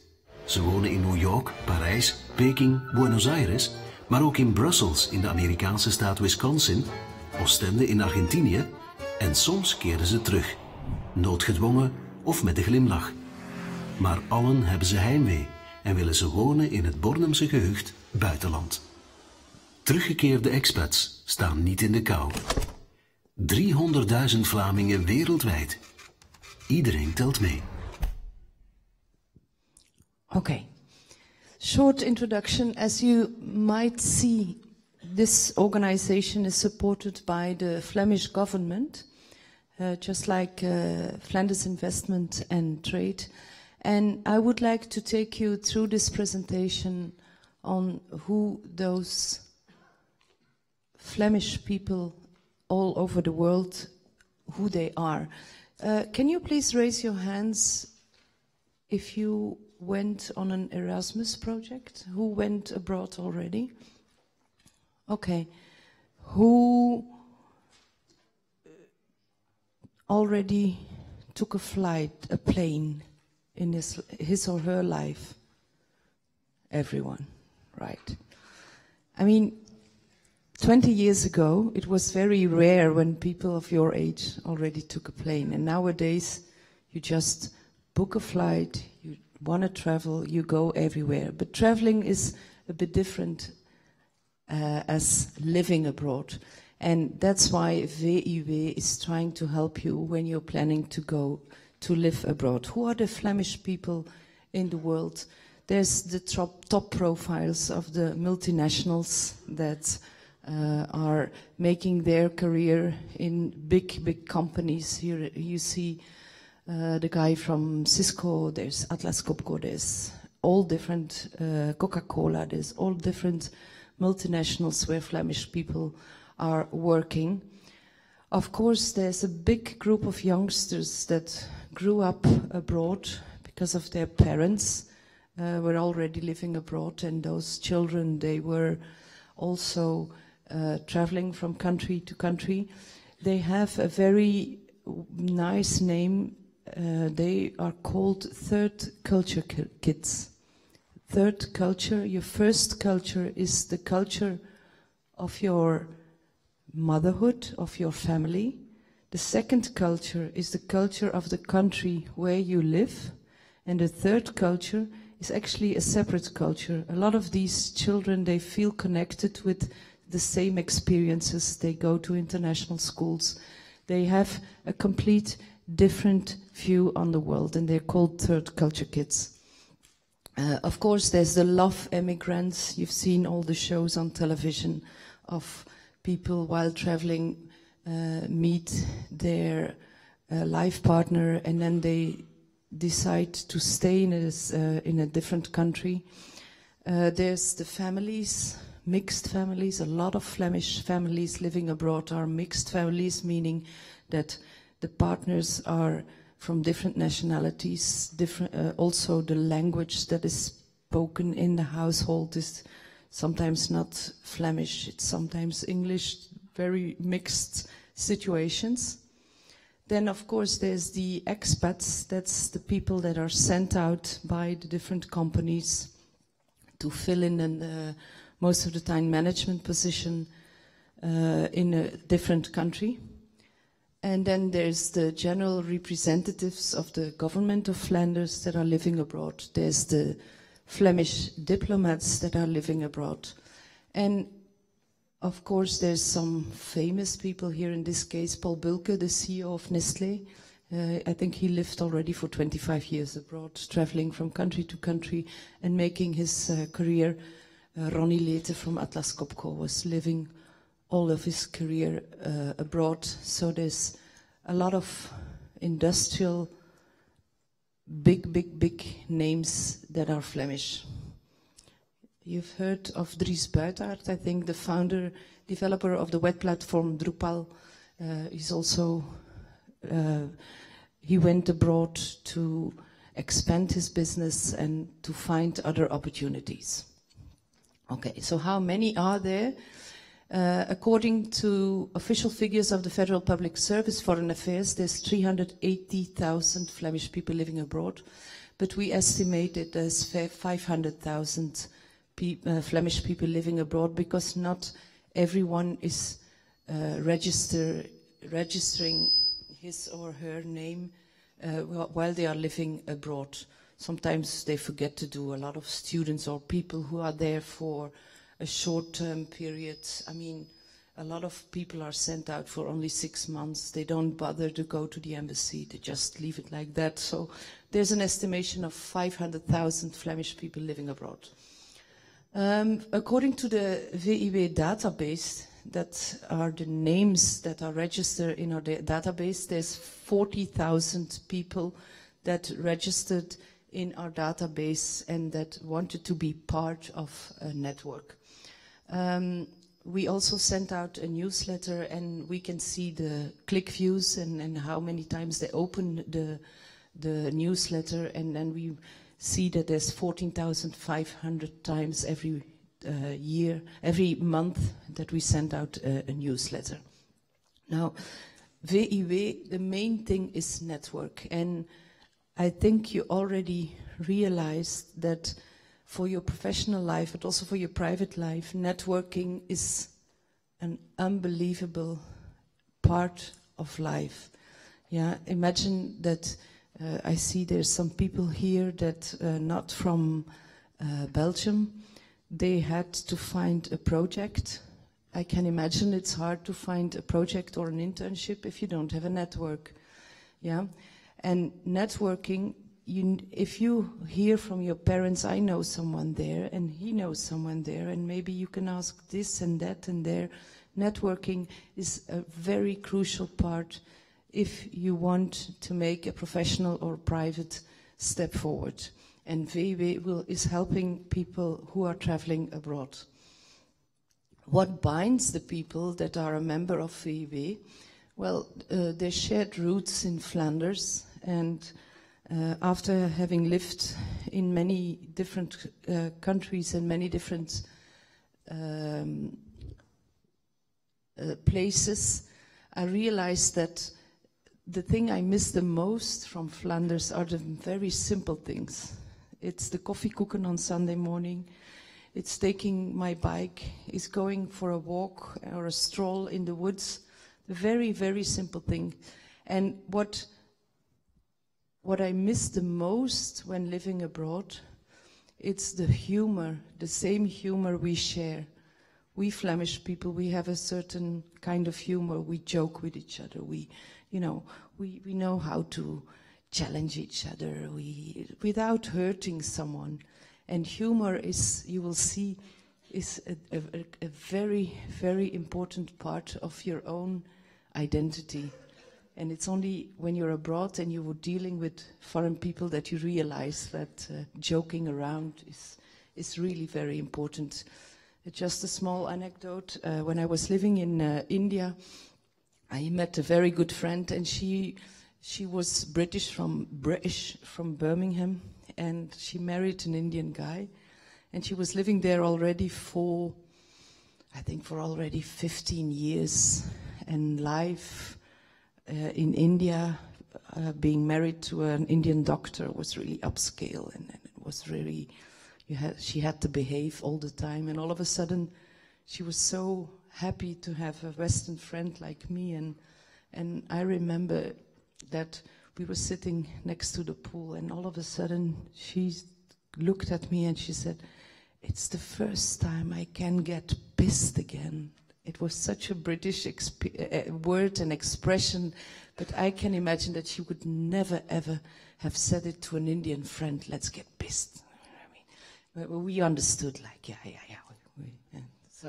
So very typical identity, cultural identity. What binds them, they're New World citizens. Yeah, a lot of people have share the same experiences. They traveled abroad, they came back and forward. And of course, a connection with Flanders. Some people have family in Flanders. They have their grandparents. They have maybe the back roots. I mean, there's different relationships with Flanders, and that binds the people that are a member of the Vlamingen in de Wereld. Now, you all raised your hands. You're traveling like it's nothing. Yeah, you have an app on your phone, and you're just like, yeah, well, Ryanair, where do I go next month, and this and that. So we're so used to travel around the world. But of course, the globalization, it causes, of course, more and more migration. And mostly when people do migrate, and then we're not talking about traveling, then it's mostly professionally. It's because of their profession, because of an internship, because of something they really want to, an entrepreneurship, something like that. And often it's temporarily, yeah, like for 6 months or for 1 year. And people, they think they will return. It's an experience they want to have. And when they think it's just temporarily, they realize that maintaining the link with Flanders is really important. And that's where the opportunity came to create a Flemish foreign network. Now, the globalization demands for a foreign network. A small region like Flanders depends on international trade. Yeah, in any business you will be working, or any NGO or whatever organization, I mean, all cross-border cooperation will be part of your job. So Flanders is so small, so international business and cross-border business will be part of you. And of course, Flanders is so small, so financial resources are scarce, so we need to find for investment from abroad, and vice versa. We go and travel around. And so there's a need for enhancement and valorization of foreign network, and VEW is the additional lever for this cause. Now, the Vlamingen in de Wereld, network of Flemish people in the world, what are we offering? We are an intelligent network, meaning that we have a network with a lot of people who have a lot of experience, but they also know what the different financial, fiscal, and all the different aspects are when traveling abroad. We are a knowledge center, we are a service center, we help the youngsters, especially since last year. We have a close cooperation with all the biggest 3 universities in Flanders, where we really want to help you to find internships, to help you when you go abroad, when you would like to do a part of your study abroad. So it's one of the main focuses now of our organization. And of course, Mouthpiece, I mean, you know how it works. If you hear something, how often do you get your iPhone and you put something on notes like, what did you say? That movie, that film, or that person? I just write it down. I mean, it's so important.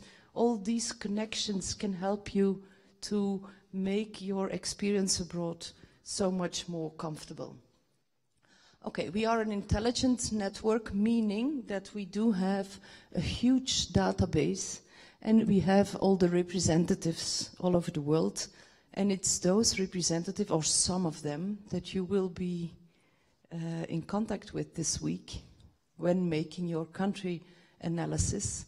And I told our representatives that it's really important that they share you their experience. I mean, when you travel abroad, you can find guides like, this is how it is to live in India. Okay, fine. What is written there, it's correct. But what this Flemish guy or woman will tell you, like, I mean, there's no fresh bread. You cannot find decent butter here. I mean, I'm just saying. It's so much more important because that's what matters at that time when you move there. And that's why I'm sure that you will enjoy the discussions you will have with the representatives. You see here from the different countries, I understood that there's more that the professors found through other organizations. Of course, there's more. VUE is not the only organization. But you will see how happy Flemish people are to testify about their experience. They really like to tell. You will see how they enjoyed talking about their experience.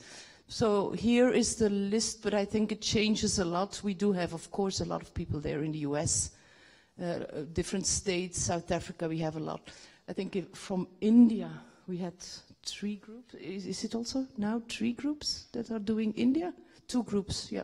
So you can imagine all the different places where the Flemish people are. And of course, according to the location, it's a different group of Flemish people that are living there. I think you can imagine that in Spain, there's a lot of retired Flemish people. It's a huge community of retired people. Like in Brazil, it's more business people. I mean, it depends on the location. I think it speaks for itself. We are a knowledge center, which means that we can offer you general information about emigrating, but it's more than just emigrating. It's also when you found an internship for next year to go to Manila, the Philippines. It's for 6 months, okay? You can find all the information you need through VUE, which is a wonderful tool to just get connected to people who are living there. And it's not that you have to be friends with them. No, that's not what networking is all about. It's just the assurance when you're there, you can contact someone and you can call them and ask them, just like, you know, I'm from UCLL. Can you just help me? Of course. And you will see when you go travel abroad, there's nothing people like doing more than helping each other. You just need to ask and they help. That's how it works.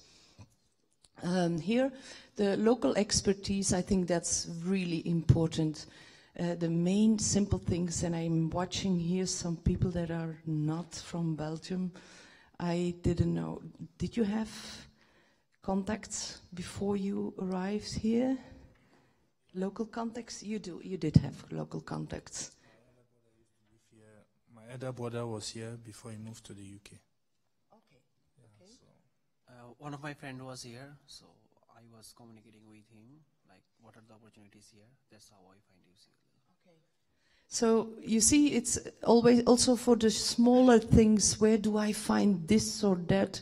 I mean, in Leuven, I remember, I'm watching the other professors, when we were studying here, I don't think there was one exotic shop in Leuven. Wasn't there?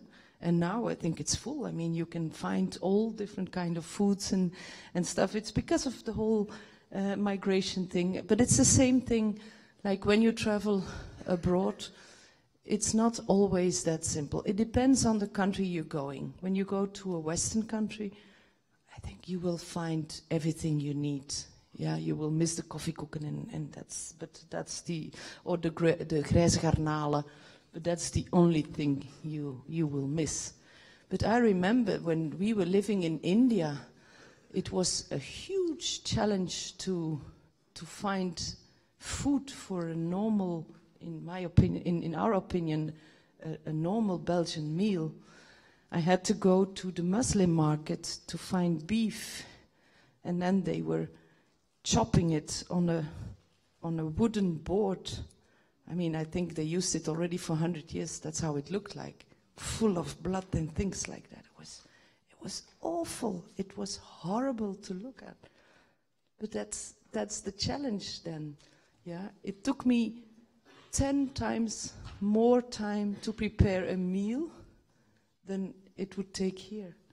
And that's small, all different small parts when you're living abroad. And it's also, of course, part of the adventure. There's a worldwide active network of Flemish people abroad. We do have, of course, a big communication tool. There's a magazine, there's the newsletter, there's the website, and there's also social media. Now, I would like to show you on the website, because in the other group, a lot of students came to me to ask, what can I find on that website? Imagine that you finish your BANABA, you have your degree, and you say, I really would like to go abroad for an internship. Well, you can go to the website. I try to make a connection here. No, it's not working.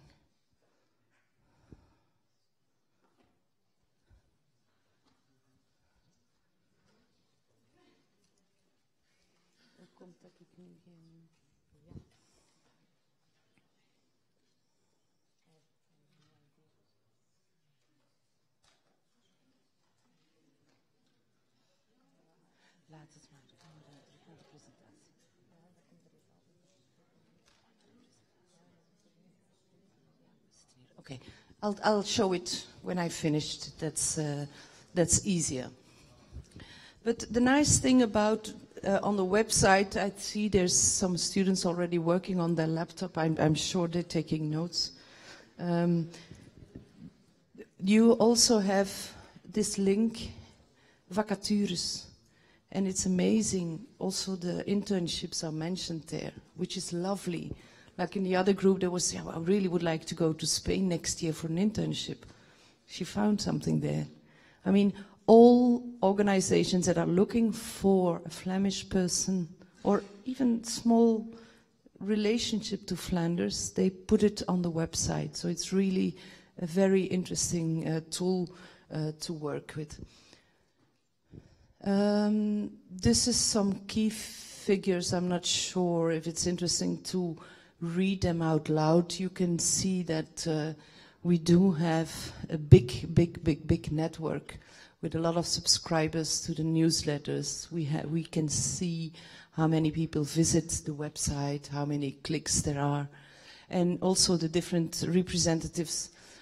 I think right now we have 89 representatives. It changes a lot. Now, I told you that we are an intelligent network, and the intelligence is also in some surveys we do with expatriate people. And this expat survey was held in 2017 to see what people that were traveling abroad or that were expatriating abroad experienced from their companies, the support they actually needed for themselves or for their families, or the information that lacked, that they didn't receive. Here you see an overview. So where does the Flemish expat go to work? Most of the expats are going are staying in Europe. 16% is going to USA and Canada. 22% is Asia. Keep in mind that UAE, Verenigde Arabische Emiraten, is also part of Asia, because there's a lot of Flemish people also in Abu Dhabi, Dubai, and this area. Africa 19%, South America 5%, Oceania 3%. It has mainly to do with the distance, not with the culture. It's just very far away. Yeah. So the questions we were asking to our members was, how do they experience social guidance by their HR department? And 75%, you have to imagine, 75%, that's 3 out of 4, received too little or even no information at all from their HR contact person. Why is it? It's mainly because a lot of people on the HR department, they never went abroad. And the only thing they realize when you tell them, I'm going to Manila, I'm going to the Philippines, they see a wonderful beach picture in their mind of the TUI brochure, and then they think, wow, how lucky they are. And then it stops, and you earn so much money there. But there's so much more than that beach picture. There's a whole life around it, and that's why so many expats, they complain that they miss the information from their HR department. 70% indicate that the practical and social aspects were not fully discussed. So the only thing the company was interested in, this guy is going there, these are his key performance indicators, this is what we need to get in return, and all the rest, are you married? Oh, really? And you have children? Really? So they really don't take into account. Most of the companies don't. So it's a big stress factor to a lot of families that are traveling abroad.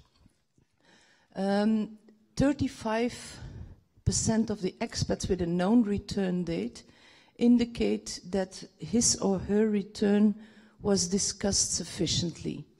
And that's something I can testify from my own experience, that the company my husband was working for, still is working for, they were only interested in sending us out, and they had no clue about how bringing us back.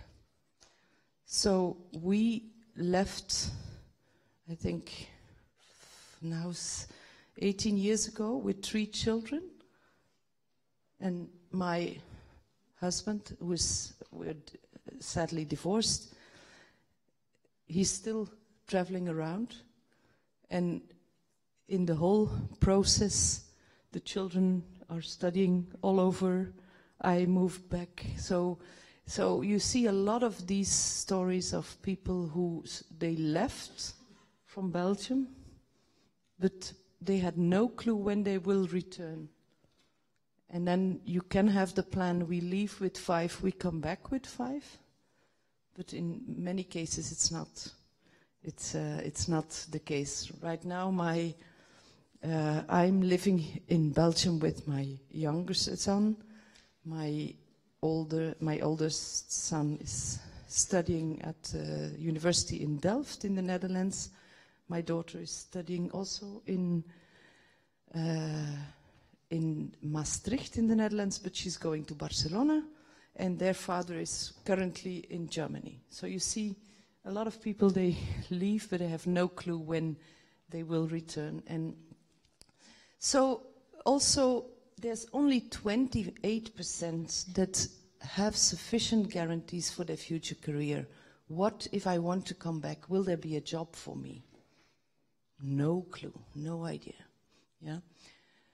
Okay, how do our expats experience social guidance of their family? So some people, families get information about the country they're going to, they get some cross-culture training, but you see that a lot of them, they just go and you do whatever you want to do or whatever you need to do. Language courses is something they mostly are willing to pay for, but a lot of other aspects are not of the business. In my case, like for a partner in India and in South Africa, I didn't have a work permit, so I was not allowed to work. So there's so many different aspects of this whole family thing that the companies, they don't provide. And that's why it's so important that an organization as the VUW is helping you with these really, really specific items that are important for the family to survive there. I'm talking about family, maybe you're not already into creating a family, but imagine that you have the opportunity next year to have an internship in Barcelona, and your boyfriend has the opportunity to go to Dublin. What are you doing? Yeah? What plans are you making? You see, it happens very fast that some relation issues arise when you want to take an adventure abroad. So keep that in mind. Okay, this is about the housing. For families, it's quite important. What about the housing? I think when you're a student, it's okay, you have an apartment. I mean, you don't require already a lot. But the last quote says that no less than 75% underlined the importance and usefulness to get in contact with fellow countrymen. And that's really something that VUW is offering, and that's something I also would like to explain to you. If you're planning to go on an adventure, try to find that network. This is here evaluation of the social facilities after expatriations. Imagine that all of you travel abroad. The ones who were on an Erasmus project, who got ill or who had an accident abroad? And what happened? Okay, and everything was paid back, and where was it? In France, yeah. Once you're within the borders of Europe, most of the time it's also someone else? Yeah. Everything was paid back as well. So everything. It was also in Europe. It was in Europe, yeah. But you can imagine that there's different cases where, it's not that simple. What about having a treatment in a country where the medical services are completely different as we are used to? So it's really, at that time, it's really important to realize, what is the best thing I can get here around? The insurance policies, it's also so different. Is the company paying for your insurance? Like here in Europe, the experiences here in Europe, it's mainly, they're all connected. All the health insurances are connected. But imagine you going to the States. I remember when we were in the States, and my youngest one, we were driving through Death Valley, and he was dehydrated, and he had to be hospitalized just to get a drainage. I think he was 1.5 hours in hospital. Well, I think it costs us 2,000 euros. So you can imagine when you're in different countries, different rules, different prices and things like that. I mean, it's very important that you get the right insurances. Also, the legal assistance is also a very different case and a very complicated thing. I can give you a personal testimony. When sadly our marriage ended and we wanted a divorce, but we were living abroad, and we were married under Belgian legal system, which meant that we had to divorce under Belgian system. While living abroad, how do you organize that? Because you need to go to the courthouse in Belgium while you're living abroad, but first you need to get an agreement. You cannot use the local attorney because he knows only the other system. So how did it end with us? Luckily, we found a solution. We found a Belgian mediator, and we did the whole process through Skype. So we had a divorce through Skype. I mean, so it's crazy. I know it's crazy, but you can imagine how complicated it is, like when you have to go through some legal procedures. Okay, I just want to share some specific expatriate problem situations. It's not that I want to scare you. I just want to tell you about the reality when you're abroad. And I'm going around and just you read what is on the screen. You're on Facebook, yeah, that's it. Okay. Since our arrival in Nairobi, my family and I are living in a compound that was recommended by other experts. The last couple of months, there have been a couple of Bulgarians, and last month, a French woman was murdered in her house. We would like to change houses for a safer compound. Is the compound supporting us? Okay, thank you. You have no idea what how many safety questions we get at VEB, also at the companies. We are so fortunate here in Belgium to live in a safe place. Yeah, when I was living in South Africa, I know 2 people that were burglared at a house, close Flemish friends, with a gun at head.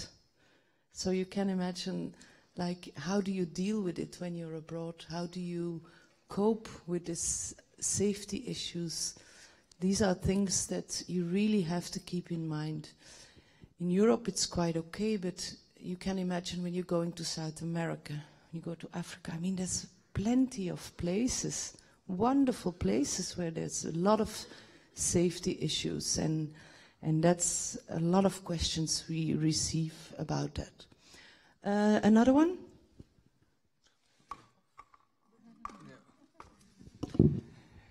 This is our 3rd assignment abroad for this company. Our children have gone to international schools throughout this period. Our youngest daughter has been showing behavioral problems, and since last week she's been diagnosed with autism.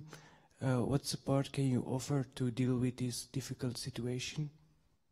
You have to imagine when you're abroad, you deal with the same issues as what you deal with here when you're in Belgium.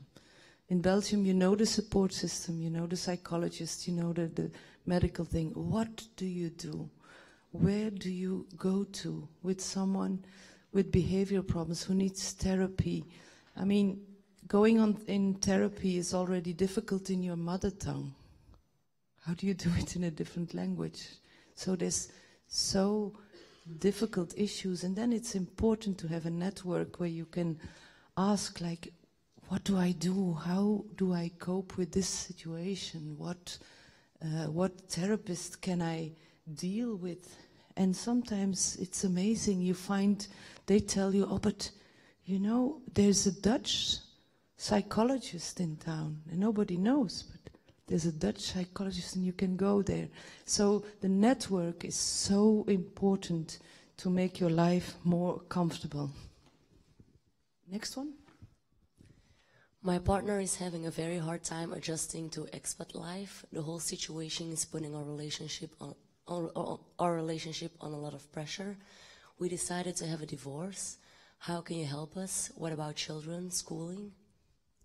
You see, I already told you about our story, but you have no idea how many people are dealing with it, and how, what do you do? What about the kids? Where do they go? What are our legal aspects? Well, that's when you call VW, and they can tell you, well, just contact that organization, they will help you. I'm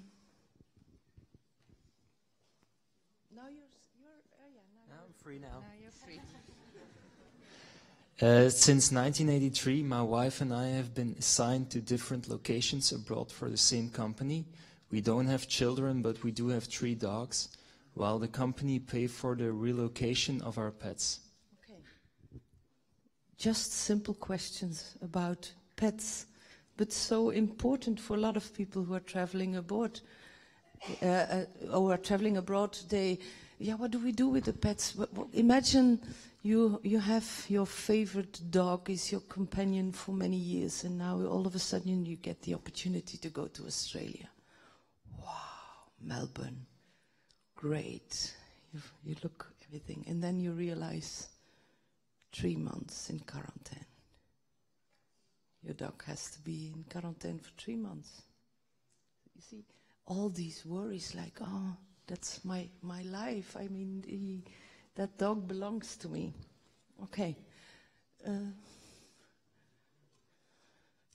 Next. According to the safety policy of the company, my wife is not allowed to drive. A personal driver has been allocated to my wife. She experienced serious problems after the 3rd driver.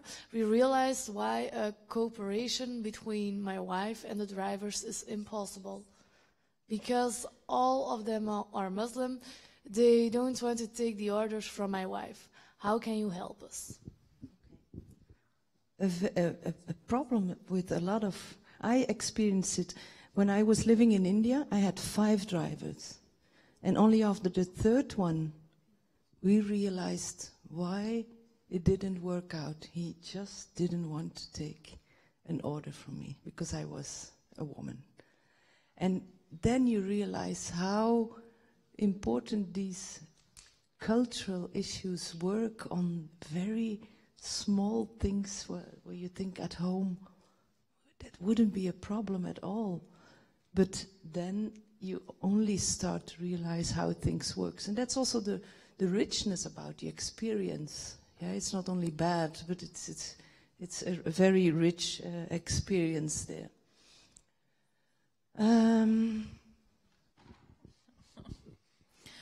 Because of a sports accident, my son needs urgent treatment. The local hospital in Vladivostok cannot offer the required help. The time is ticking and we are worried. How can you help support us?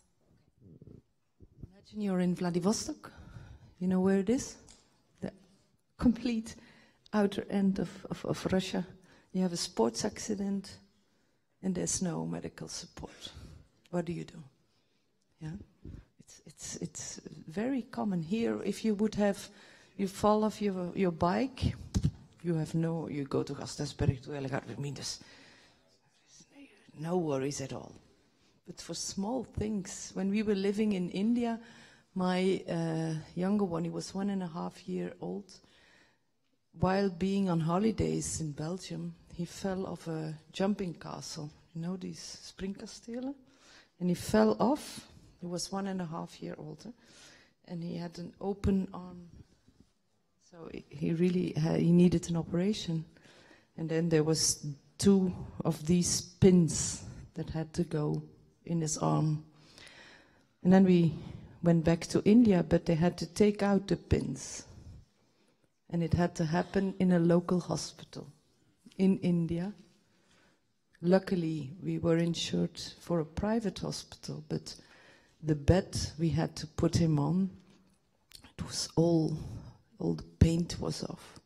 The sheets were brown, were all dirt. We were so scared. He needed to have complete anesthesia. The good thing is we got the result that he had no HIV, because they test on everyone if they have HIV or not. And everything went well and it worked out. But you can imagine that when you have a medical issue, it may cause a lot of worries and problems. I think this is the last one. After 12 years abroad, my daughter is finishing her secondary school at the Bangkok International School. She is planning to go to the KUL in Belgium. Because of previous study problems, we would like to move back to Belgium. What are the career options for me? 2 problems mentioned here. What about higher education? What about children? Where will they finish? Where will they continue their school career? But also the coming back option. What are my options if I want to come back? Do you have a job for me? Oh, I'm sorry, we don't have a job for you. You just have to apply when there's a job available. So you started and you left Belgium very flexible, but at a certain point things have become more and more complicated. Okay, what are the services, just to mention them, what are the services we provide at VUB? So there's first line advice for members. If you have a question, just call them. We have a secretary in Brussels. There's 4 people. They just answer the phone and they're trained and they will reply immediately. If they don't know the answer, they will know the organization who knows the answer. So just don't hesitate, just give them a call. There's services for businesses, vacancies, expat guidance, local info and contact. I will open the website later that you can see also the vacatures and all the vacancies. I think it's really interesting. Support and services from the VUB network towards government and in events to enhance connection with Flanders. We have information days for people that would like to emigrate or to relocate to there's the famous destinations US, Canada, and then there's Australia and New Zealand. So these are the different places, and we are extending that also to South Africa, because a lot of Flemish people also would like to relocate to South Africa. So these are these info days where you can get all the information needed. There's testimonials, but there's also people from fiscality, legal consultancy, everything you need. The great thing also is that there's a connection to the local clubs and events. So imagine you will go to Barcelona, you contact someone from VUB in Barcelona, and they will tell you, well, that's a great club to go to. That's a good, they have fun evenings, they have great cultural things. So it's really a shortcut to a wonderful network and experience. Of course, we offer support for traveling youngsters because more and more students are going abroad for a short term. I think it's important that you have the right information there.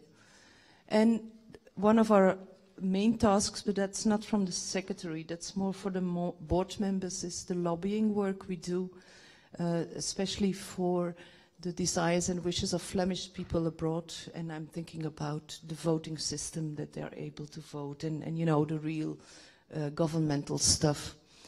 And of course, the image building for Flanders abroad.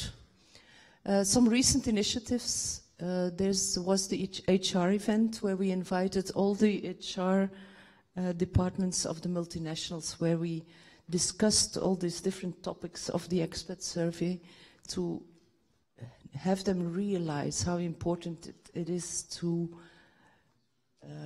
help the families and the people that are going abroad. All over the world, you would be surprised. There's NOB's. It's organized NOB, Nederlands onderwijs in het buitenland. I have been teaching Dutch to students in South Africa who had to do their examencommissie van Nederland, so the Dutch program. I mean, all over the world there's Dutch schools, and sometimes they just meet once a week for 2 hours, but they do the Dutch program. Why is it so important? Because a lot of students, they return for later studies, and they need to show a degree of Dutch, otherwise they cannot enter a university or a college if they don't show a Dutch degree. So that's a big thing. Every year we invite the representatives in Brussels. It's mostly about on the national Flemish holiday. And here we get together. It's always Minister President Geert Bourgeois who invites us, and who we do a whole tour and just to explain the importance and to show the importance of the people, the volunteers who are working for us all over the world. Here you see last September there was this mission to South Africa. VUW was also there. Do you recognize the lady on the right hand? Not in the middle, but the blonde one? Kathleen of K3, yeah, sure. So all over the world you have people who move there and live there, and they're part of our culture, and it helps a lot to adjust for a lot of people. This was the Flanders Day in Calpe. A lot of retired people, but also smaller businesses, but a huge Flemish community in the Costa, what is it, Blanca? Calpe, Costa Blanca, I think, yeah. So you see, yeah, it's huge, yeah? It's how many Flemish people there are. Okay, and that's all. We're all supported by the Flemish government. Before we go to questions and answers, I hope I didn't disappoint you, or I didn't want to tell you a bad story about going abroad. I just want to show you a realistic picture of what it is going abroad. But what is written there on the board, I think it's very important. I think it's one of the most amazing quotes that also count for me. 20 years from now, you will be more disappointed by the things you didn't do than by the ones you did do. So throw off the bowline, sail away from the safe harbor, catch the trade winds in your sails, explore, dream, discover, and you just use VUW if you have more questions to make it more comfortable. Are there any questions? I will, like Nikki was saying, I will walk around at the guided work session. So if you have a personal question, you can anyhow ask me. So I will be here now and also tomorrow, but maybe a general question? Someone? Ik weet niet hoe laat het is. Hoe laat? Geen flauw idee. Oh, perfect.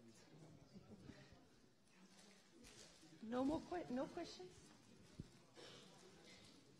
All clear?